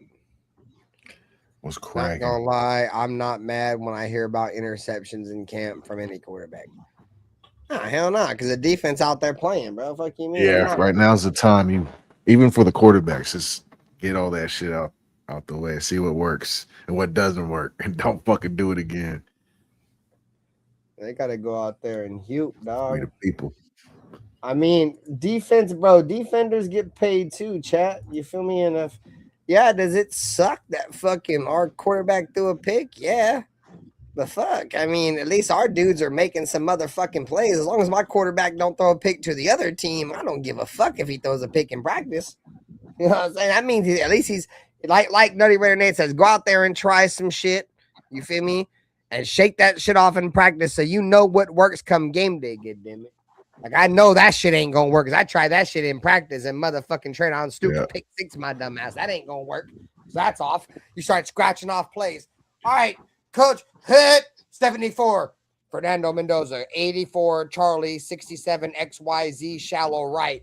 Fernando's like, okay, cool. Well, that motherfucker threw a pick in that play right there, so we ain't running that adjustment. Hey, Brock Bowers, I'm throwing you the ball, you son of a bitch. Get ready for it. And the rest of everything take care of itself, dog. It's just that simple. I'm trying to tell you. It's just that simple, chat. It's just label it up. Hey, Brock. Hey, Kirk. I'm throwing you the ball. Say less. Touchdown. It's touchdown. Touchdown. Raiders win. Raiders won the game, dog. Bro, I couldn't believe, bro. Like, once Brock Bowers got healthy last year, bro, they weren't even throwing him the ball, dude. He still was getting no targets. Like, none, bro. Like, he finally started to get targets in that Jaguars game, and he scored, what, 2 or 3 touchdowns against the Jaguars? Bro, he wasn't fully healthy, bro. They rushed him back. We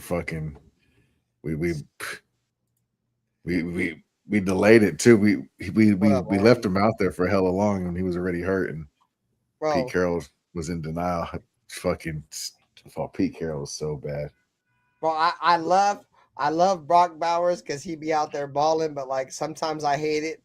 But I don't. This is a weird. So I'm trying to explain how I feel, bro. Because like you guys fucking know I fuck with Brock Bowers, bro. And it's like every time he fucking does something, it feels like I feel like I'm dick eating. Man, you're a fucking Brock Bowers dick eater, man. Brock Bowers is Himothy, goddammit, you son of a bitch. And I was doing live streams, goddammit, and everybody said, no, you don't draft Brock Bowers. And I was saying, yeah, you do. You feel me? Bro, yeah, you do. You goddamn son of a bitch. Hey, bro, and I'm trying to tell you, boy, that's Himothy right there, gang. He's probably going to be the main reason why some motherfuckers turn into Raider fans here real soon, bro. Like, if the Raiders start winning games, like truly winning games, and this shit works out, every Raider fan is going to probably have a Brock Bowers jersey, bro. That's going to be the go-to jersey for the Raiders, bro. Like, that dude is special, dog. Like, and one thing I'm super encouraged because everything just bars on the word that I don't speak of that starts with I. I don't like speaking of that word. Dude, he's going to be fucking something very special, bro. And him being teamed up with Clint Kubiak, my boy, kill again with 2 jewels. Appreciate you, brother. Him teamed up with Clint Kubiak. I'm not saying he's gonna be JSN, but dude, he's unguardable. I've been telling you this. You guys all know. I've been telling you he's a unicorn, bro. He was like the first unicorn in the NFL, bro, in a long time. A guy that could literally do every fucking thing, dog. And I think that's what Clint Kubiak's offense thrives off of. Like, JSN's kind of like that too, bro. He could line up fucking everywhere. Only thing he couldn't do was line up at tight end. Brock Bowers can do that. Does he have the speed of a JSN? Probably not. But the size, the speed combination with Brock, and like I said earlier, dude, I think Brock Bowers is probably more dangerous. And they said this on the NFL's top 100 too, and I agree with that when they ranked him number 60. Brock Bowers is probably more dangerous once the ball's in his hands. The way he can contort his upper body, bro, while his lower body continues to go straight, bro. It's like me doing this while my lower body on screen is still running forward. You feel me? like my legs are still going forward, my body sideways. He does that without a green screen. You feel me? So electrifying player, bro. Nonetheless, I'm super excited, dog. But it sucks though, because it's like, fuck, man. I'm just excited, nonetheless. Y'all know where I stand with Brock, bro. He's a football. He's a football player for sure. Yeah, great football player, bro. Who do we say he was? And this is no offense. I love you, Brock Bowers. If you ever see my show, but he's a lot like the Water Boy, dude, from fucking Adam Sandler, the Water Boy. My mama said, bro, that motherfucker was just a football player. He didn't give a fuck about nothing else, bro. You tell him to do this, and he gonna do it. You feel me? He's just a ball player, bro. It really check sucks. Check the Nation with Attitude email. It's in the draft. I sent the link. It's in the draft. I bet. Let me see if I can find that jank.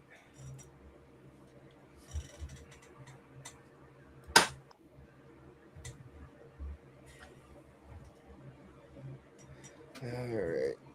Let me get a browser up that I'm signed into him. I don't think I signed into that one. It's not on YouTube, Dirty. You can't just share it. It is on YouTube. You can't just share it. He's having issues sharing it.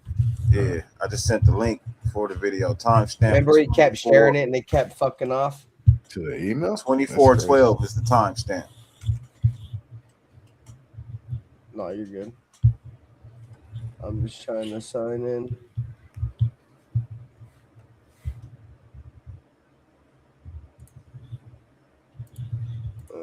Okay.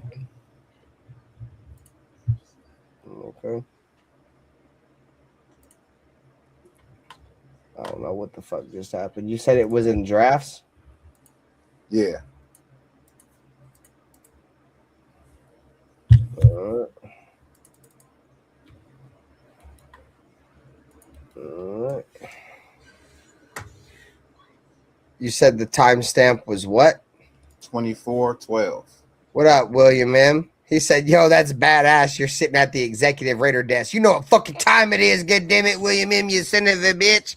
We coming through like fucking who breaks Stone Cold Steve Austin.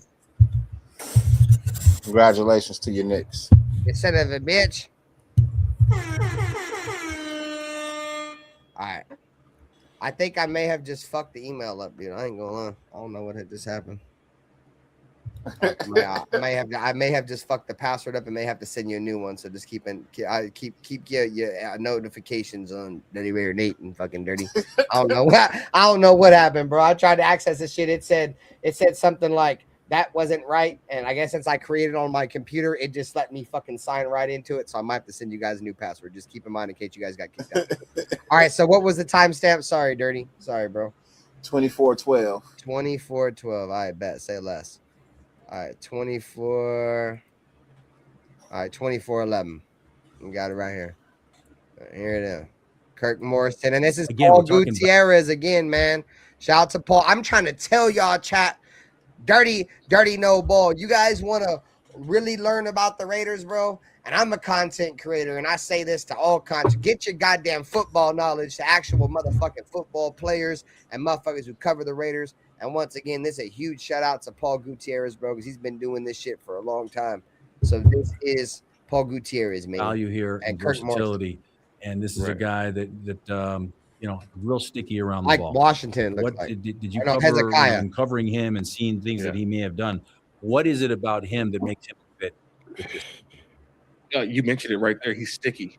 Hezekiah Massis is a guy who came into Cal and ready to go. And remember, he had to not trade up, but he transferred up, basically, going from the non-Power 4 conferences and then going up into the ACC. And I'll tell you this, I think had he been there for a couple of years, we're talking about a guy who would have definitely been, I think, a first-round pick. Hezekiah Massis, in the beginning of the year, a lot of teams tried him. Oh, here's a transfer. Let's see him. They threw at him. And he knocked everything down. He was leading college football earlier. I think at the end, he still led college football in passes defense. 18. Well, a lot of those were the bulk of those. Damn, I thought it was 15 pass defense, guys. So shout out to motherfucking Paul Gutierrez. 18 pass defenses in college. We're in the beginning of the season. And not in college. Last year, his last year in college, 18 pass defenses in one season. in the beginning of the year. In his transfer year too, chat. Keep that into perspective. He just transferred, coming from a low division where people thought he wasn't gonna do it. Bro, I ain't gonna lie, gang. Hey, check this out. Hey, Dirty. Hey, Nutty Raider Nate. Check this out, bro. Let's just say everything works out, bro. And Eric Stokes is still young too, right? Darian Porter is still young, bro. If Hezekiah Massis and Jermod McCoy pan out to be who the fuck they are, bro, we're gonna have one of the most. We're gonna go back to Raider ball, and what I think Raider ball is having the most elite corners in the league. Like, we're known for the Willie Browns, the Lester Hayes, the Mike Haynes, the Charles Woodsons, the Nnamdi Asomugha. There's a lot of names I didn't include in there, bro. Some underrated names. Chris Johnson. You guys remember Chris Johnson playing opposite Nnamdi Asomugha? He was really good for us. You know, the kid we picked up from Tennessee. What was the corner's name we picked up from Tennessee who came over a ball from us? Saying the new Soul Patrol. Gonna be the new Soul Patrol. I'm not gonna go that far. I mean, but there's talent, bro. There's real talent, bro. What was that cornerback from Tennessee we picked up, bro? It's gonna bother me, dog. He came in and had all them pass deflections. He only played good for like 2 years. D'Angelo Hall? No, D'Angelo Hall we got from the Falcons. He sucked. Yeah. The dude we got from Tennessee. D'Angelo Hall. Yeah, he came in and didn't do nada. Yeah, he was You talking about Indianapolis? No, the corner we got from goddamn the Tennessee Titans, who came in and had like 18 pass deflections in one season. Where's Afakasi Raider when you need him? I know Afakasi Raider knows who the fuck it is. Van Dyke or what's No, Carlos Van Dyke stinked. He was just fast as shit. We drafted Carlos Van Dyke. This dude played for the Titans originally. I'm just gonna look it up. Nada. Like roach. When I see the phone, I'm in the zone. That dude be killing me. That's what I hear when I hear D'Angelo Hall's name, though. Dude, he's fucking terrible. He got baptized by fire by a rookie, Eddie Royal, in his first ever start. He got fucking fried. Bro, I can't find him, bro. Oh, what the fuck is his name? David Amerson, you son of a bitch. It took me a minute there, god damn it. He played for the Titans? Yeah, he originally the Redskins, right? No, it was the Redskins. My bad. I said Titans, chat. That's on me. We sitting here trying to figure out who you talking about. Well, we didn't figure it out. Even if you'd have said Redskins, I still wouldn't have remembered. I was gonna ask you if I said Redskins, would you guys remembered who it I would have got it. Somebody would have got it. I wouldn't have remembered. I don't know why I said Titans. Did he play for the Titans? I don't think so. Anyways, bro. But anyways, back to the corner shit. I think, like I said, if Hezekiah Massis, you didn't let him finish. Who? He had more to say. Who did? Kirk Morrison. Oh, sorry, I forgot about that, bro. Let's continue with that. Sorry, dude. No, you're good. You're good, bro. Sometimes I need to be put back in check. I don't know the fuck be going on. I'll be drunk, dog. Here, a lot of teams tried him. Oh, here's a transfer. Let's see him. They threw at him, and he knocked everything down.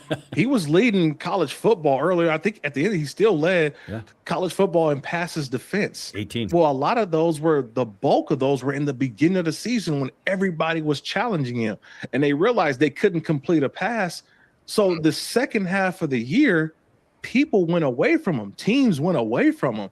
That's how good he was. And so I think if you looked at him for the whole entire year, you will see just how good of a corner that he was. And I was big on Hezekiah Massis. I thought that the Raiders would have an opportunity to get him. But, when you look at the needs, you just never know where the draft would fall for a guy like Massis. And there the Raiders are right there to pick him up. I thought this was huge for them. And another corner. Look at this secondary in just a couple of seasons so far of new guys, right? Eric Stokes is coming back. We have a Darian Porter now who's going into year number 2. We've already mentioned Stokes. We've mentioned Johnson. We got McCoy. Now you add in Massis to go along with Polo Mile and Jeremy Chin. Taron Johnson comes in as well, a veteran out from Buffalo. Right. You think about in 2 seasons, really, this is a brand new secondary for the Raiders. It has experience, It has some guys who have been in this league for a while who know the in and outs. But then you have that exorbitant, that youthfulness, that energy that these young guys are going to bring. And I think the competition is going to be a much better competition this season, as I think guys are going to be fighting to get out there on that field. So Spytek is and done with the you can stop it secondary. right there. They have 2 picks. That's the type of shit I want to hear. Competition, right? People fighting for time, and really fighting for time too. Like ain't nobody gonna go out there and lay no goose eggs. You know what I mean? Because you know you're gonna get yanked. Because the cat behind you, he just as good. So that means whoever start gotta be phenomenal. You know what I mean? That's just how it's gonna be. I honestly feel like that's just how it's gonna be. If you starting, you can't play. No, you can't have. But you can only make 1 or 2 mistakes a game, and they better be small ones. You know what I mean? If you feel like you're getting burnt, you better get a flag before you give up a touchdown. I can live with a PI. You know what I mean? That means they gotta earn it. You know, so you didn't give up the touchdown. You can't take the touchdown off the board. You know what I mean? But you can make up for the PI. So I like hearing competition. You know what I mean? Competition. We ain't had no real competition. People just been given the part. Oh, well, you okay? Caillou Blue Kelly, you really think he would thrive in any part of this competition? Nah. He be having the pink slip in his locker when he came in. Yeah, we gonna go ahead and waive you, brother. We gonna go ahead and trade you. We gonna bring in somebody else and try out because you ain't cutting it. You can't keep up with these kids. So yeah, you know me, I'm big on defense, bro. Defense. So I want to hear we got corners in there that can actually come in and make a difference. That's gonna help our defense drastically, bro. You know what I mean? Drastically.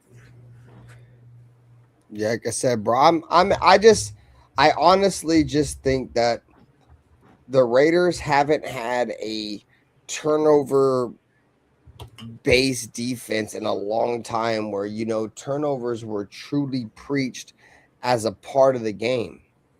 The last time the Raiders were really good at turning the ball over was that 2016 season. The Raiders in 2016 in that playoff run with Carr, the Raiders had a shit ton of turnovers, dude. If you guys remember correctly, dude, Reggie Nelson, we acquired from the Cincinnati Bengals at the end of his career, dog, made the Pro Bowl as a Raider. The Raiders had the second most Pro Bowlers in 2016 in the Dallas Cowboys. But Reggie Nelson was up there in terms of creating a shit ton of turnovers. We had Khalil Mack that was obviously creating a shit ton of turnovers. Excuse me. Guys were taking the ball away. And I've said this plenty of times before, and I'm going to say it again. You don't have to have a great defense in terms of this is how many yards you give up. This is how many, points you give up. Like, that shit's obviously that shit matters to a point, right? But if your defense can get 3 turnovers a game, 2 turnovers a game, and force turnovers, dog, it negates all that, bro. It negates all that because that 2016 Raiders defense, I think we were 24th in the league or something, bro. Or no, we were like 16th in the league or 18th in the league in overall defense, but our turnover defense was like top 10, bro.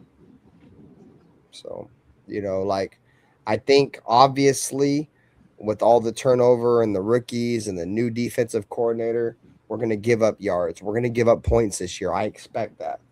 But if we can just get turnovers at key moments, that can make the Raiders great this year. I mean, I won't say great. Great may be a little bit overstatement because I don't think we're going to be great, but who knows, right?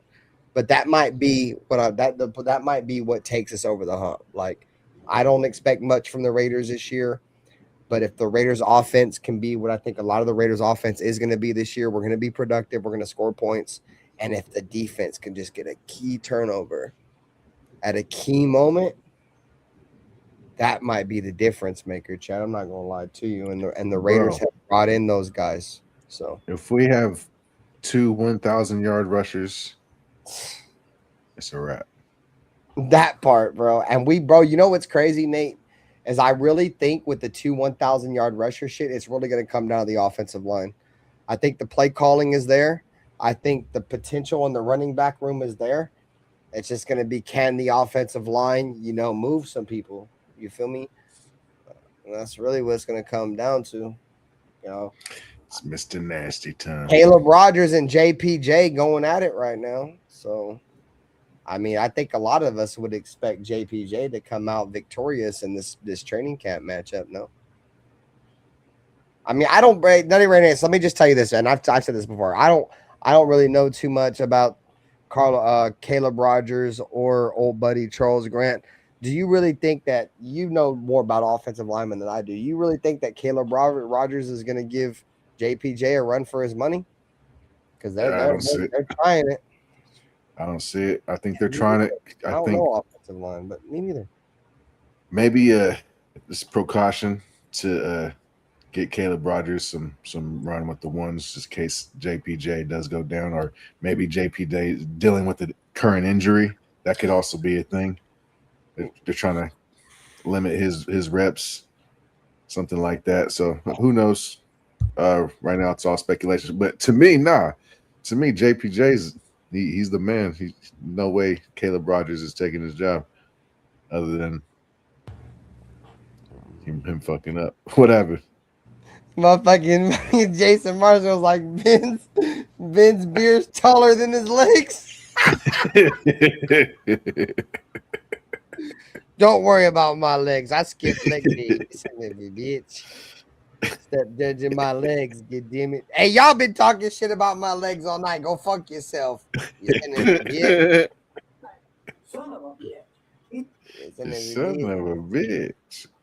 I ain't gonna lie, gang. Like when I heard John Gruden say that shit, bro, I grinned ear to ear because I had never watched that except when I watched it live. And I was like, this motherfucker done said son of a bitch. No way, I've been saying son of a bitch, god damn it. You son of a bitch. Hey, shout out to John though, bro. And you guys know I fuck with John heavy, bro. If we didn't get Clint Kubiak, I was saying that, bro. I'd have brought John Gruden back for a third time. Good damn it. I wanted Clint Kubiak for surely, but if not, I'd have took John Gruden back. I'd have gave Jack Del Rio another run, god damn it, if I didn't get Clint Kubiak. Because I thought we was about to get old buddy that went to the Steelers. I was really concerned, bro. Who's Mike McCarthy? I thought the Raiders were going to get brought. If the Raiders would have got Mike McCarthy, dude, I probably would have broke something, dog. I'd have threw my Raider card away, dog. No, that's a little overdoing. I'm love the Raiders no matter what. But bro, I'd have been pissed. I'd have been pissed. Bro, if we would, because that's what I was expecting, bro. I thought we was going to get Mike McCarthy, bro. This would have been me, bro. Bro, I'd have been pissed.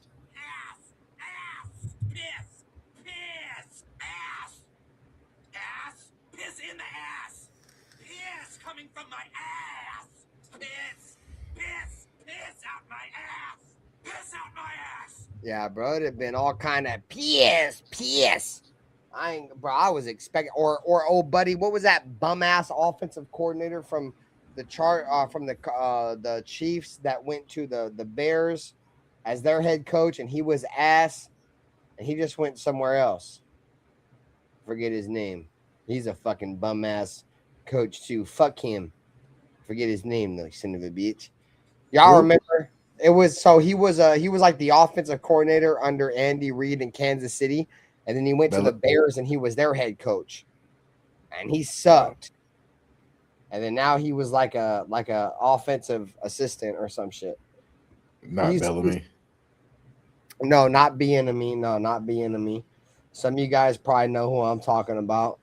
Fuck, Matt Nagy. Is it Matt Nagy? Matt Nagy, yeah. I think is his name. Yeah, what up, Leke? See, sometimes, bro, like I know football, but bro, my brain is fried from years of fucking Reggie, dude. So sometimes it takes me a minute. God damn it, Matt Nagy. Bro, if we would have got Matt Nagy, you son of a bitch, it would have been all bad over here, goddammit. It'd have been all bad. I don't even know if I'd have been able to fucking do another live show. I probably wouldn't have had no equipment left. Son of a bitch. Oh, fuck all that, bro. Son of a bitch. Hey, goddammit. Hey, bro, I ain't gonna lie, dog. If that shit would have happened, it'd have been all bad, bro. I'd have been pissed. I thought we were gonna get Matt Nagy. I thought we were gonna get Mike McCarthy. I thought we was about to get some fucking bum. I ain't gonna lie, because y'all know that's the Raider way, goddammit. That's the reason why I'm kind of excited for this year, because it looks like the Raider way changed a little bit, you son of a bitch. Because the Raider way typically is bringing these old ass head coaches with no plan and no quarterback. Like we're still kicking that quarterback can down the road with these old ass veteran quarterbacks. But we did draft a quarterback high, so we have a plan there. So it's not really kicking the can down the road. It's more like kicking it down a couple of blocks, you feel me, until Fernando Mendoza gets healthy. Or not healthy, but he gets ready to play. Sorry about that. But there's a vision now, right? You see something. You see Clint Kubiak, and this is really the difference maker for me, chat. And you guys and my boy Dirty and I rated. This is the difference, bro. When you get an offensive coordinator, right? I think you guys can attest. When you get a great offensive coordinator, you draft a quarterback, and this offensive coordinator develops this quarterback. 9 times out of 10, a team is going to come take that goddamn offensive coordinator from you and make him your head coach. So there you go. Now you're starting from square one. We just seen it with the Detroit Lions, right? That's a perfect example I can make when they lost Ben Johnson, right? That's what happens. But that's why, the Rams got McVay. The Niners have Shanahan. The Chiefs have fucking Andy Reid. And the Bears have fucking Ben Johnson. And the point I'm trying to make is when you have your head coach as your primary play caller and the developer of the quarterback, it don't fucking matter if somebody wants to come pry your offensive coordinator, because he ain't developing the quarterback anyway, goddammit. It's the goddamn head coach. So as much as Andrew Janocko is praised, and if he comes out and he develops Fernando Mendoza and he becomes elite, it's not really going to matter. It will, but it won't really matter, because we all know that Kubiak will be the reason why Fernando Mendoza hoops and balls out. Janocko will have his insight, but you guys, I'm sure you guys are picking up what I'm putting down. You feel me? Like, we got the offensive guy as our coach compared to, say we had a defensive coordinator and we had an offensive. All right, let me. If we had a defensive-minded head coach and we had a fucking good offensive play caller as our fucking offensive coordinator, they'd come steal him, and it would stunt Fernando Mendoza's development compared to where we're at now. So, trust the process. Yeah. I'm gonna detach from my lower half, chat. I'm gonna go take a urine. I'll be right back. Peace. Yes. Out my ass. Oh man. We didn't really talk about JPJ and Carlos or Caleb Rogers. They call him Carlos Rogers. There you go. No, we haven't. But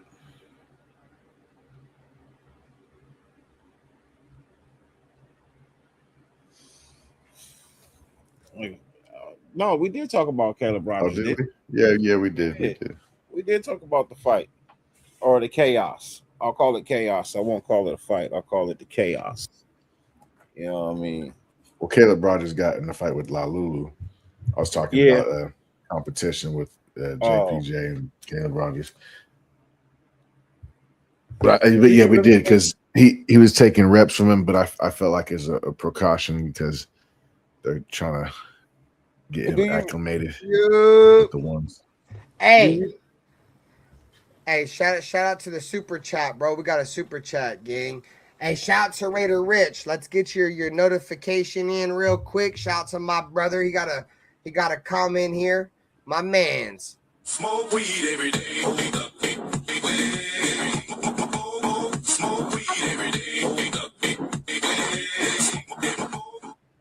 At Raider Rich 89 donated $4.99 through Super Chat.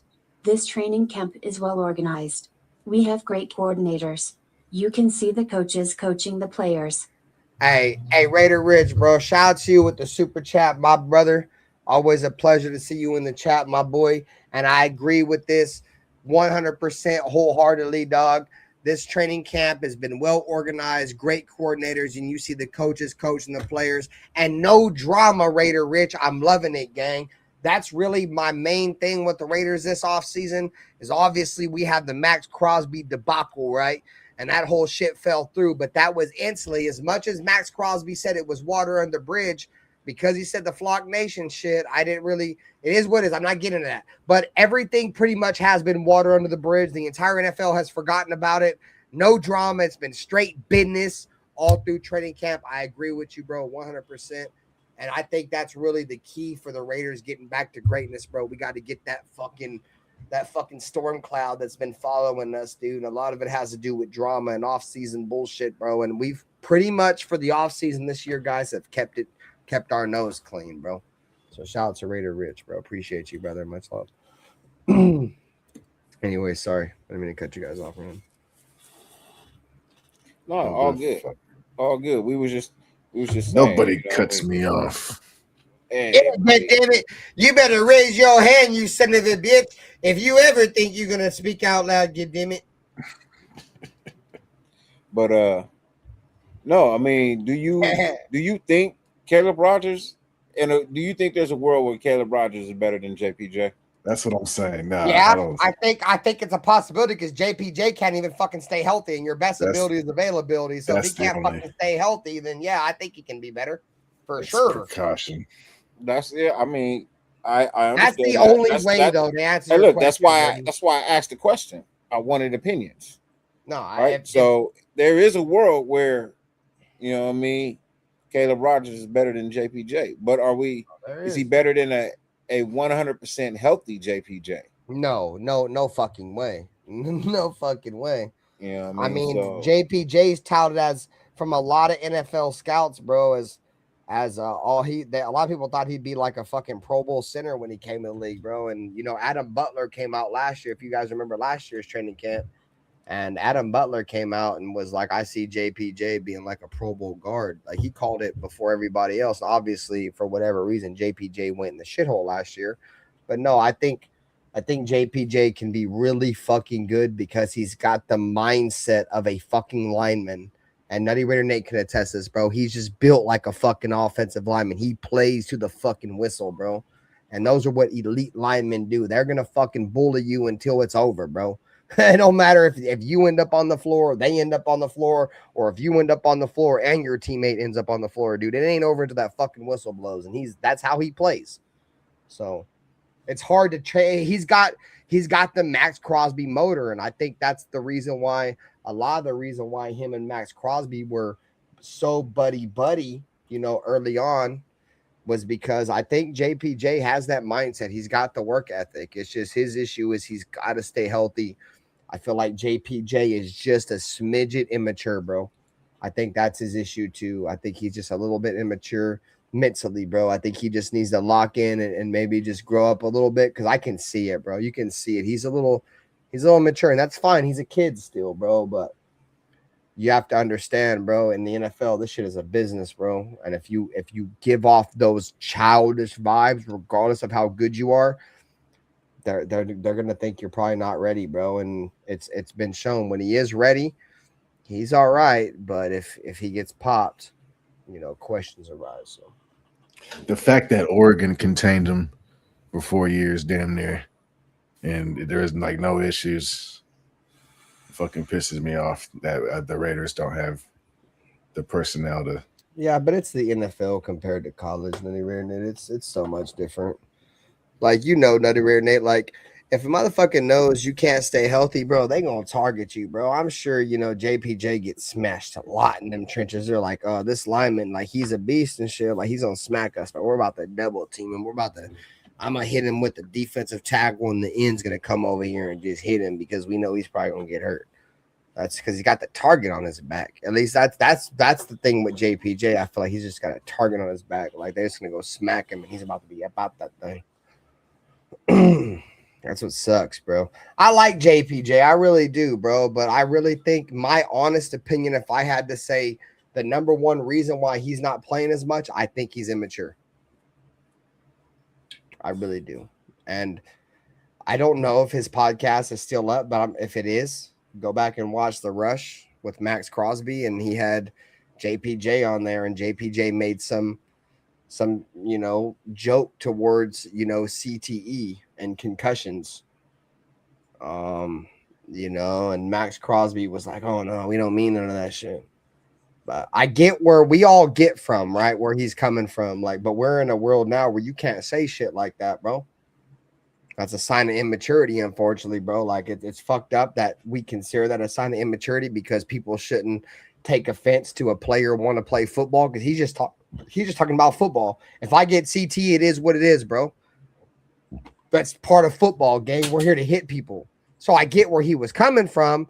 But at the same time, you can't say that as an NFL player, bro, because now you're kind of making a mockery of something that the NFL is completely against, dude. That's a terrible look for the organization. That might be a lot of the reason why he's in the doghouse, bro. The podcast's still up. You go watch it for yourself. You cannot make a mockery of something that the NFL is trying to go against. Like, every football fan, true, authentic football fan, understands what you were saying, Jackson. We get it. But you can't say that, dog. You can't say that, not as a fucking NFL player, because it makes you look like you don't give a fuck. It makes you look reckless, and not giving a fuck, that shit don't go in the NFL no more, bro. That's the Raider way, Jackson. And you're a Raider, and I love the fact that you got that mindset. But that don't get it no more, bro.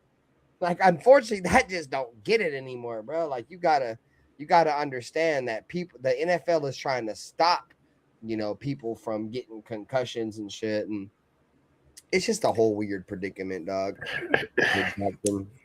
It's weird. That's why I think playing center would have helped him. He can't be as reckless as he is playing guard. He's kind of expected to go out there and. Yeah, but I don't know if you really want an immature center, though, bro. I feel like as a guard, he gets to be more of himself because he can just focus on hitting people. It's all a guard's expected to do, bro. Go out there and hit somebody. As a center, he's going to be in charge of a lot of different things. He's calling, mic. He's trying to identify the mic. He's trying to call line protections, and that's a lot, bro. I think I'd rather just let him unleash himself as a guard. Yeah, I did want him to be a center. We all did, Nutty Raider Nate originally, but we knew that shit was over the moment we picked up Linderbaum. So now we just got to understand he's going to have to play guard. And I think he can be, dude, really good, but he's got to stay healthy. He's got, and look, hopefully he's grown up a little bit. You know what I mean? I heard him speak. You know what I mean? Hopefully he's grown up a little bit. He's not going to do too much extra.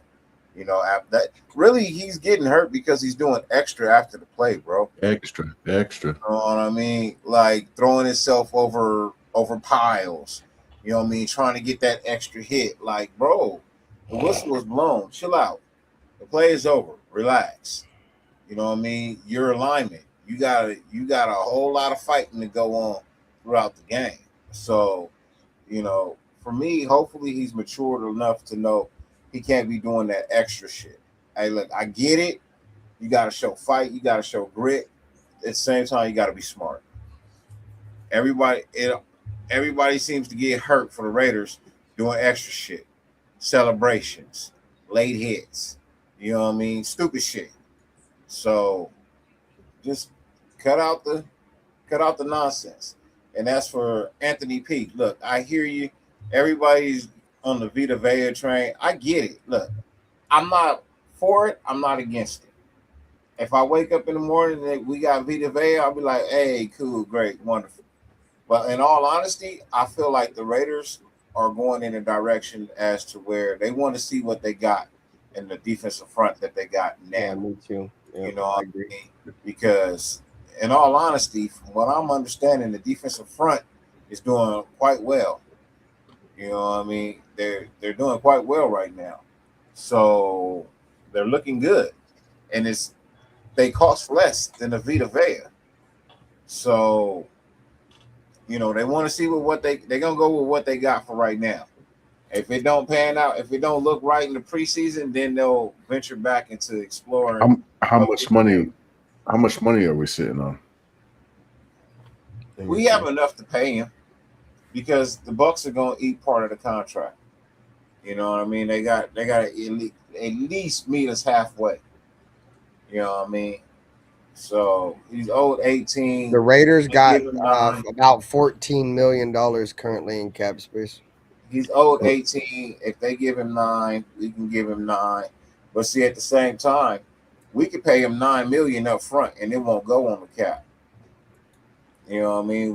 We can give him $9 million at the signing bonus.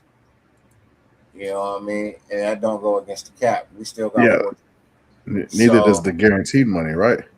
No, well, the guaranteed would just get transferred into a signing bonus. Exactly. Yeah. Tampa Bay gonna give him 9. We gonna give him 9. That's 18. That's how we get around it. Yeah, that's how you get around it. Yeah. It's $9 million up front. Go get you're not really tripping on that.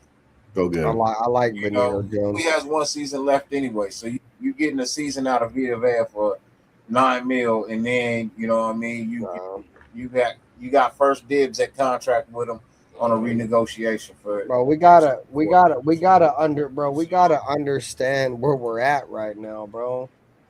Bro, the Raiders aren't about to win no goddamn Super Bowl. Panther. We're about to have 2 1,000-yard rushers, bro. Okay, with Preach to him, Nate. Preach to him, Nate. Preach to him, Nate. I mean, if like I said, go get Vita Vea. I've said this before. This is my issue with the Vita Vea shit, right? If the Raiders feel the coaching staff, right, organization as a whole, if they feel like, you know, we're a 7-win team. We feel like we're a 7-win team with what's on the roster now. I feel like if they pick up Vita Vea, it'll make them a wild card team. If that's where they feel like they're at, because I feel like Maxx Crosby and Vita Vea combination can get the Raiders 2 or 3 more wins from that 7-win expectation that this coaching staff and this organization could feel like what the Raiders are at in 2026. But if this coaching staff feels like this is a rebuild year and we're going to let Kirk Cousins come in and take some lumps, and, you know, if it goes good, it goes good, but we're preparing for the future and we're more like a 4 or 5-win team, fuck no, you don't make that trade. There's no fucking way in hell, because if you're a 4 or 5-win team, Vita Vea is not going to do nothing for you in the next 2 years, because you're not going to be anything in terms of, my opinion, relevant if you're a 4-win team this year. Next year is going to be a rebuild year as well. We might see 7, 8, 9 wins next year. I think year 3 will be the year. But that's a waste of money. You're giving away a high draft pick. You feel me? You're giving away. They're probably gonna want we throw second round picks away like nothing. I mean, I would rather give away a 2nd round pick to them for Vita Vea than draft Jack Besh, if that means anything to you. So, but I'm just saying, I think you can get away with a 3rd. I think you can get away. No, I think you could too, because you got to pay him. Yeah. But this is another argument you guys can make, chat, is that next year the Raiders probably aren't going to have Kirk Cousins. It's a 1-year rental, and the Raiders are going to have cap space. And what's the number one way to win Super Bowls now, chat? You get a quarterback in here on a rookie contract, and you spend money, and you build a team around him. So they're going to have the money to give Vita Vea, because Kirk Cousins ain't going to be on the books next year. That money's going to open up. So, yeah, I mean, it could be, but at the same time, what the issue is that we're talking about a 31-year-old player. And, yeah, he plays defensive tackle, and he might play for, 4 or 5 more years, at least 2 or 3 more years in his prime. Do you guys really think that the Raiders are going to have a chance to really win a Super Bowl in the next 2 or 3 years, or we're just yes? Okay, if that's the mindset, Dirty, I'm with it. I don't feel that way, but I feel like they're gonna go up. They are in the mindset of, why can't we win now? What is stopping us from winning now? How many times have we heard that song and dance? I understand, but I honestly believe we have the staff in place that can actually accomplish and answer the questions as to why we couldn't win by producing wins and showing us why we couldn't win, because we didn't have the proper staff in place to guide our players to want to be winners. I mean, it's just that simple. There's people who coach football, and then there's people who coach and motivate football. And the ones who can motivate a player and coach him at the same time and make him want to be the greatest he can be, them the teams that win. It ain't always about talent. I keep saying that. It's not always about talent. It's about what's inside the player, the heart. You know what I mean? The drive, the want, the will. You know what I mean? I see a lot of people who, you know what I mean? Like I said, there's a lot of UDFAs in the Hall of Fame, bro, because of will, want, and gut. It wasn't based on talent. It's based on what they went out there and wanted to achieve. And I feel like we got a lot of players here that want to go out and achieve excellence. I just feel that way because the coaching staff is pushing them to that. You know, so that's just my mindset. I feel like this is easily a 8-win team. You know what I mean? Easily 8 wins. Easily. I like that. Easily an 8-win team. Nutty Raider Nate, how you feel? You think the Raiders are easy an 8-win team or what? Chat, how we feeling? Hey, chat, how many wins the Raiders gonna get? Get damn it. Let me know in the chat. How many wins we gonna get? I think Nutty Raider Nate had us at what, 10 wins? He's like, he needs them 10 wins still, chat. Oh, we still need them 10 joints. I ain't gonna lie, bro. I'm kinda upset that I fell for that shit. I ain't gonna lie. I felt for that Pete Carroll shit. I feel like an absolute fucking idiot, gang. But the only thing that I lean on a little bit, though, is that fucking 99% of the NFL thought the fucking Raiders were going to be at least halfway decent last year. I don't think the majority of the national media thought we were going to be as bad as we did last year. Obviously, there was a handful of fans. There was a handful of content creators that thought the Raiders were going to be bad last year, and y'all deserve your flowers for that. But, bro, like last year, coming off of a 3-win season with Antonio Pierce, where a lot of us thought the Raiders had hit rock bottom, for the Raiders to double down on hitting rock bottom with fucking Pete Carroll, a coach that has been successful in this league for a lot of years. That was the first time epitome. he hit rock bottom. That's what I'm saying, Dirty Bro. That was the epitome of rock bottom, gang. Like, bro, we were fucked, bro. Like that. I'm glad that, you know, the sun is shining a little bit in Henderson now, and the Raiders are trending upwards a little bit, bro. But it got dark there for a minute, bro. Last year, that bitch got dark. So it is what it is, man. Like I said, I expect the Raiders to be significantly better this year on the offensive side of the ball. I think the offensive side of the ball is going to keep a lot of not only Raider fans, but NFL fans in general glued to their TV, you know, with, you know, Kirk Cousins, who's been, you know, a pretty good quarterback over his tenure in the NFL, multiple 4,000-yard seasons, has played his best football under current Raiders head coach Clint Kubiak. You know, and you team that up with an elite playmaker and unicorn and Brock Bowers. And on top of that, you add, you know, what a lot of us think is going to be a damn good running back in Ashton Jeanty.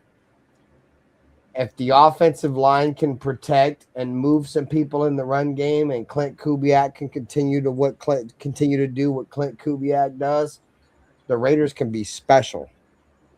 I said I expect the Raiders to score anywhere from 21 to 24 points per game this year.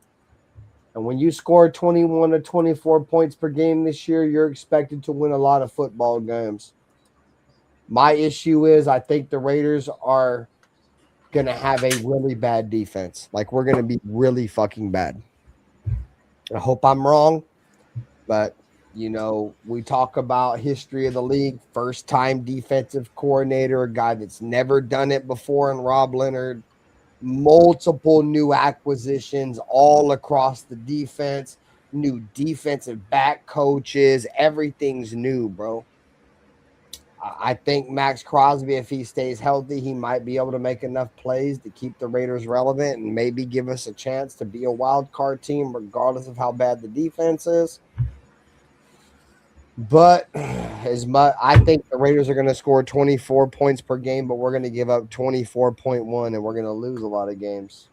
So, but if the defense can hold their own, who knows, bro? The sky is the limit, because I think the Raiders are going to do a lot of good things on offense, and if the defense can just fucking hold up just a little bit, I think they can be real good. They can surprise some people, chat. And maybe this is the year where Maxx Crosby knows, if I make one play, because how good our offense is, if I make one fucking play at the right time, we are going to win. Maybe that's the difference maker, chat. Maybe Maxx Crosby has some faith in Clint Kubiak and what he's trying to do offensively, to the point to where he doesn't feel like he has to fucking do every fucking thing, and he can focus on making that one fucking play at the one right time when we need him the most. What have I said before? Big time players make big time plays in big time moments in big time games, and that's what we need from Max. And maybe if he trusts this offense just a little bit and he's like, okay, bro, if I can make a stop here, my offense is going to score. And this score is going to be the determining factor in the game. And if maybe that's what he needs. Maybe that's what he needs, bro, because the offense has been so bad underneath him, you know, outside of a couple years there with John Gruden and Derek Carr.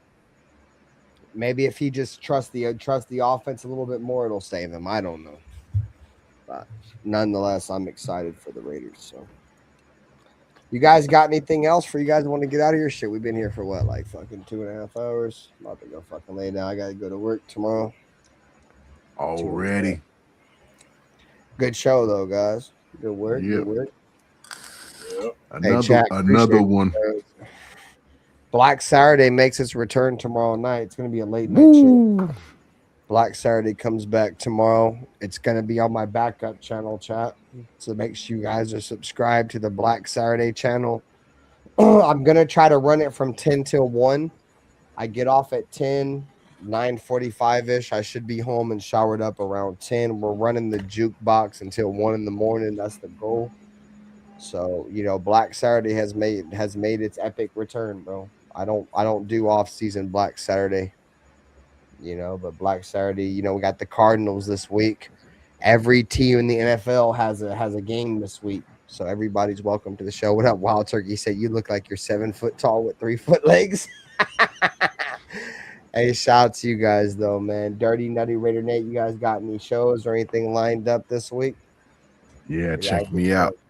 Loaded Box Sunday nights, 8:30. There it is. The Loaded Box, 8:30 p.m. Pacific, Sunday night, man. Check into Nutty Raider Nate. What up, Jerry? You got anything planned, Dirty? No, I'll be back soon. I know Dirty Raider Nate. Dirty Raider's got a motherfucking intro in the background working on that shit. I expect that shit to be great. My boy Dirty Raider be putting in his motherfucking work. Hey, shout out to everybody who tuned in to Dirty's channel or Nutty Raider Nate's channel or in the lounge, bro. We appreciate it. For sure. Man, start school Monday. What was that? I'm sorry, brother. I didn't hear you. Little man start school Monday. Oh, man, this is first day of school, no? Yeah. Hey, saludos, for surely. I got you gonna have a little bit more time on your hands for sure. Yes, he goes to school from 7:30 to 1:55. That means I got. Bro, you gonna be in the morning show or what? The morning show with Dirty Raider or what? Probably will be doing morning shows probably about 9 a.m. About 9 a.m.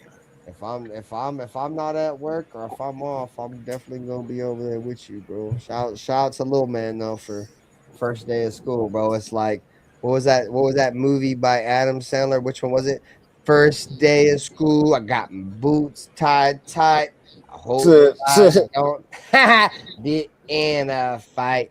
Yeah, shouts to Lil Man though, for sure, Dirty. I look forward to seeing you more on here for sure. Like I'm sure everybody else is too, man. So congrats on him going to school though, bro. For sure, that's what's up. Yeah, finally going out. We took him to back to school night last night. He had a ball, so hell yeah, you gonna have some little adult time now. You feel me? yeah. Hey, bro, the one thing, another thing that about kids going to school, bro, like my kids, bro, I got 3 kids, bro. They be eating me out of house and home. Chat, like, bro, I go in there, I'm like, okay, I'm gonna go in there and eat a pickle, bro. Every goddamn pickle gone, that son of a bitch, god damn it. I'd be like, I'm raising a linebacker, bro. I already know it. Bro, I'd be like old buddy from Ice Cube, dog. Every time I'm in the kitchen, or the old buddy from Friday. Every time I'm in the kitchen, you in the kitchen, goddamn man. I want some of them goddamn pickles. I want some of them goddamn hog maws. You son of a bitch, bro. Every hour he wants something to eat. And he don't really care, bro. Can I get a banana? Can I get an apple? Can I get an orange? Can I get some strawberries? Can I get a cookie? Can I have a popsicle?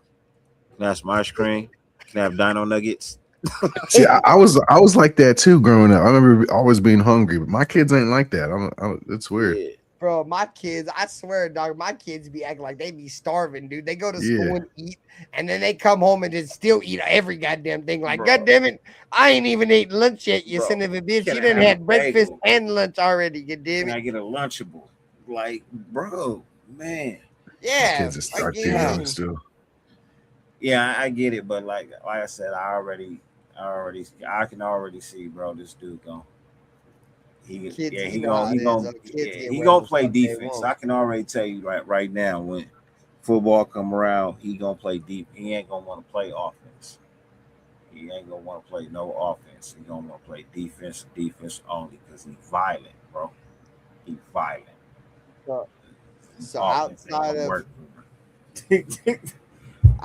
of Black Saturday tomorrow, if I don't see none of you fellers, and Chad as well, because I know a lot of people that watch football don't really turn to Black Saturday. What are you guys most excited to see for on Thursday? Because the podcast won't be back until Friday, which will be the day after the game. So Nutty Raider Nate, just for people that may not see you, if you pull up tomorrow, and Dirty, what are you guys most looking forward to Thursday's game? I'm gonna be looking in the trenches, of course. Yeah, I'll be hyper focused on that. Dirty? What? I said for some of the, like, if you don't pull up to Black Saturday, or some of the people that don't watch Black Saturday tomorrow night, I want them to know what you guys are looking forward to in this first preseason game, because the podcast won't be back until Friday. So what are you looking forward to? All the rookies. Yeah, I want to see the rookies. I just want to see some sense of grasping the concept of what the offense should be. You know what I mean? And definitely that secondary, Jason Marshall. Definitely that secondary. That's the main thing. In all, I want to see some chemistry. I'm looking for chemistry. You know what I mean? I'm looking for the development of chemistry. I'm looking for a grasp of concept with the playbook on the offense, and I'm looking for a sense of urgency on the defense. Those are the 3 things that I'm looking for. So the main things I'm looking forward to, bro, to be honest with you, I think the quarterback room in the preseason is going to be exciting, gang, because if they've already penciled in Kirk Cousins as the starter, we're going to see heavy doses of Fernando Mendoza and Aiden O'Connell in the preseason. I think that's going to be exciting to watch, to see those guys battle it out. I said this before. I think the Raiders, with their quarterback position right now, that quarterback room, even Clint Kubiak said it, they have 3 bona fide starters. You know, regardless of how you feel about Aiden O'Connell, he could probably start for a couple of teams. You feel me? And they're gonna have 3 guys out there, at least 2 of them, because I don't think Kirk Cousins is gonna play. that are going to be able to get some of these young wide receivers, these young tight ends, these young playmakers some looks. And, that's going to be cool, because it's hard to get looks when you're a young wide receiver, a young tight end, a young running back when your quarterback is ass. The Raiders have some young quarterbacks that are going to be exciting to watch. Even I don't know too much about the undrafted kid we got, but he's going to get some playing time too. So I'm excited to see this quarterback room battle it out.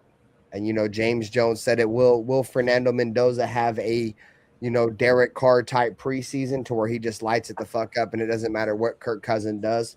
Fernando Mendoza wins it. So I'm looking forward to that. I'm looking forward to Mike Washington, these guys that we've been hearing about. I seen Bam. I forget what his name was, bro. Bam Knight or whatever for the Cardinals. I love his name. I'm not going to lie, bro. I love anybody's name. A running back named Bam is fire, bro. But anyways, bro, I'm excited to see Mike Washington to see if he can continue to build on that against other people. You feel me? And then, I'm looking forward to the quarterbacks, the running backs, and them corners, bro. I'm excited to see what Jermod McCoy is going to look against, in pads against competition. I would be willing to say, bro, Hezekiah Masses, he may get a turnover in this game, bro. I think I said this last week, bro. Like, that might be the guy you might want to look forward to in this game. I know people around the league are hearing about Hezekiah, but if he's everything he stands for, bro, he's going to get some significant reps in this game because I think depth chart wise, Darian Porter is currently penciled in as cornerback number 2 and Teron Johnson number 3. So that's going to give Jermod McCoy and Hezekiah Masses a ton of run in the preseason. We're going to see a ton of Hezekiah, a ton of Jermod, and then a ton of DCAM. These guys are going to be your primary corners in the preseason. I don't think you're going to see those guys. McCoy. I think you'll see a good amount of McCoy, but you're not going to see a lot of him. Yeah, a ton might be an overstatement, but he's going to be out there for surely because he's down that depth chart, so they're going to want to see. Yeah, you will see some Roman Hemby. You know what I mean? You'll even see some Ashton Genty in the first quarter. I guarantee you. And this one, I don't know. Maybe in preseason 2, I don't think we get any starters in this first preseason joint. Preseason I believe 2, probably. You only get 3 games. Because the Cardinals had 4 games, so I see what you're saying. Yeah, you only get 3 games. You know what I mean? You gotta throw them out there, warm them up a little bit. You know what I mean? I would go ahead and just warm them up a little bit.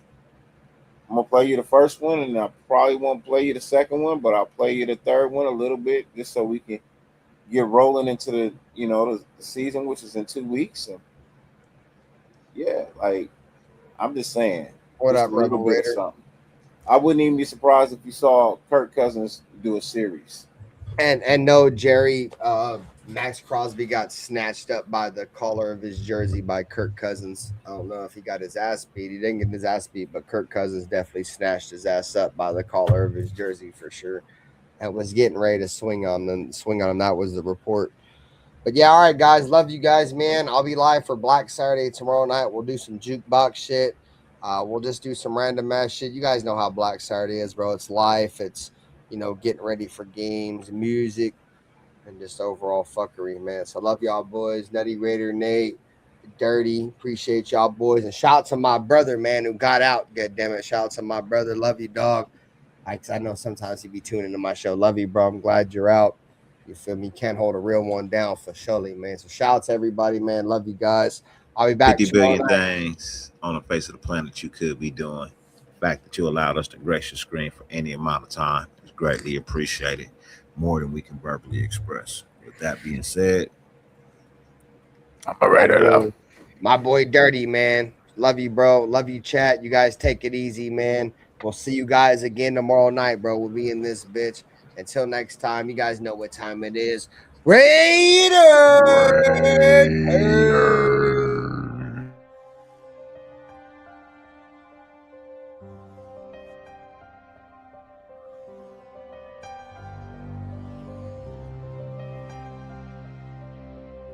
They didn't have to say much. This is the Raiders. This is one of the most historic, franchises in the NFL. with a great history that I want to be a part of. I want to be a part of furthering that history. You know, when you say commitment to excellence, okay, and you look at the walls around here, and you look at the players on this wall, and there's a history. There's a history of Hall of Fame players here. There's a history of Super Bowls, and that's that. And with all this situation and all this shit I went through, the biggest thing that I took from it is I don't give a what everybody has to say. Truly, I really don't give a. Play clock down to 1. Williams batted up in the air, and it is picked. Crosby. He has been a beast. We do believe that this is a game psychologically of intimidation and of fear. I don't mean cowardly fear, but fear. Well, the Chargers and all those teams. To be honest, I don't like any of them. I hate all teams. The other team's quarterback must go down, and he must go down hard. The Chargers. What I call the vertical game. We were going to stretch the field vertically. When we came out of the huddle, we weren't looking for first downs. We didn't want to move the chains. We wanted touchdowns. We wanted the big play, the quick strike. It's number one to say you want to do that. It's number two to say that you have the players to do it, but it's number three to do it. Hard. Try not to make mistakes, but don't worry about mistakes because there's only one thing that counts. Just win. Your commitment to excellence and your will to win will endure forever. You will not get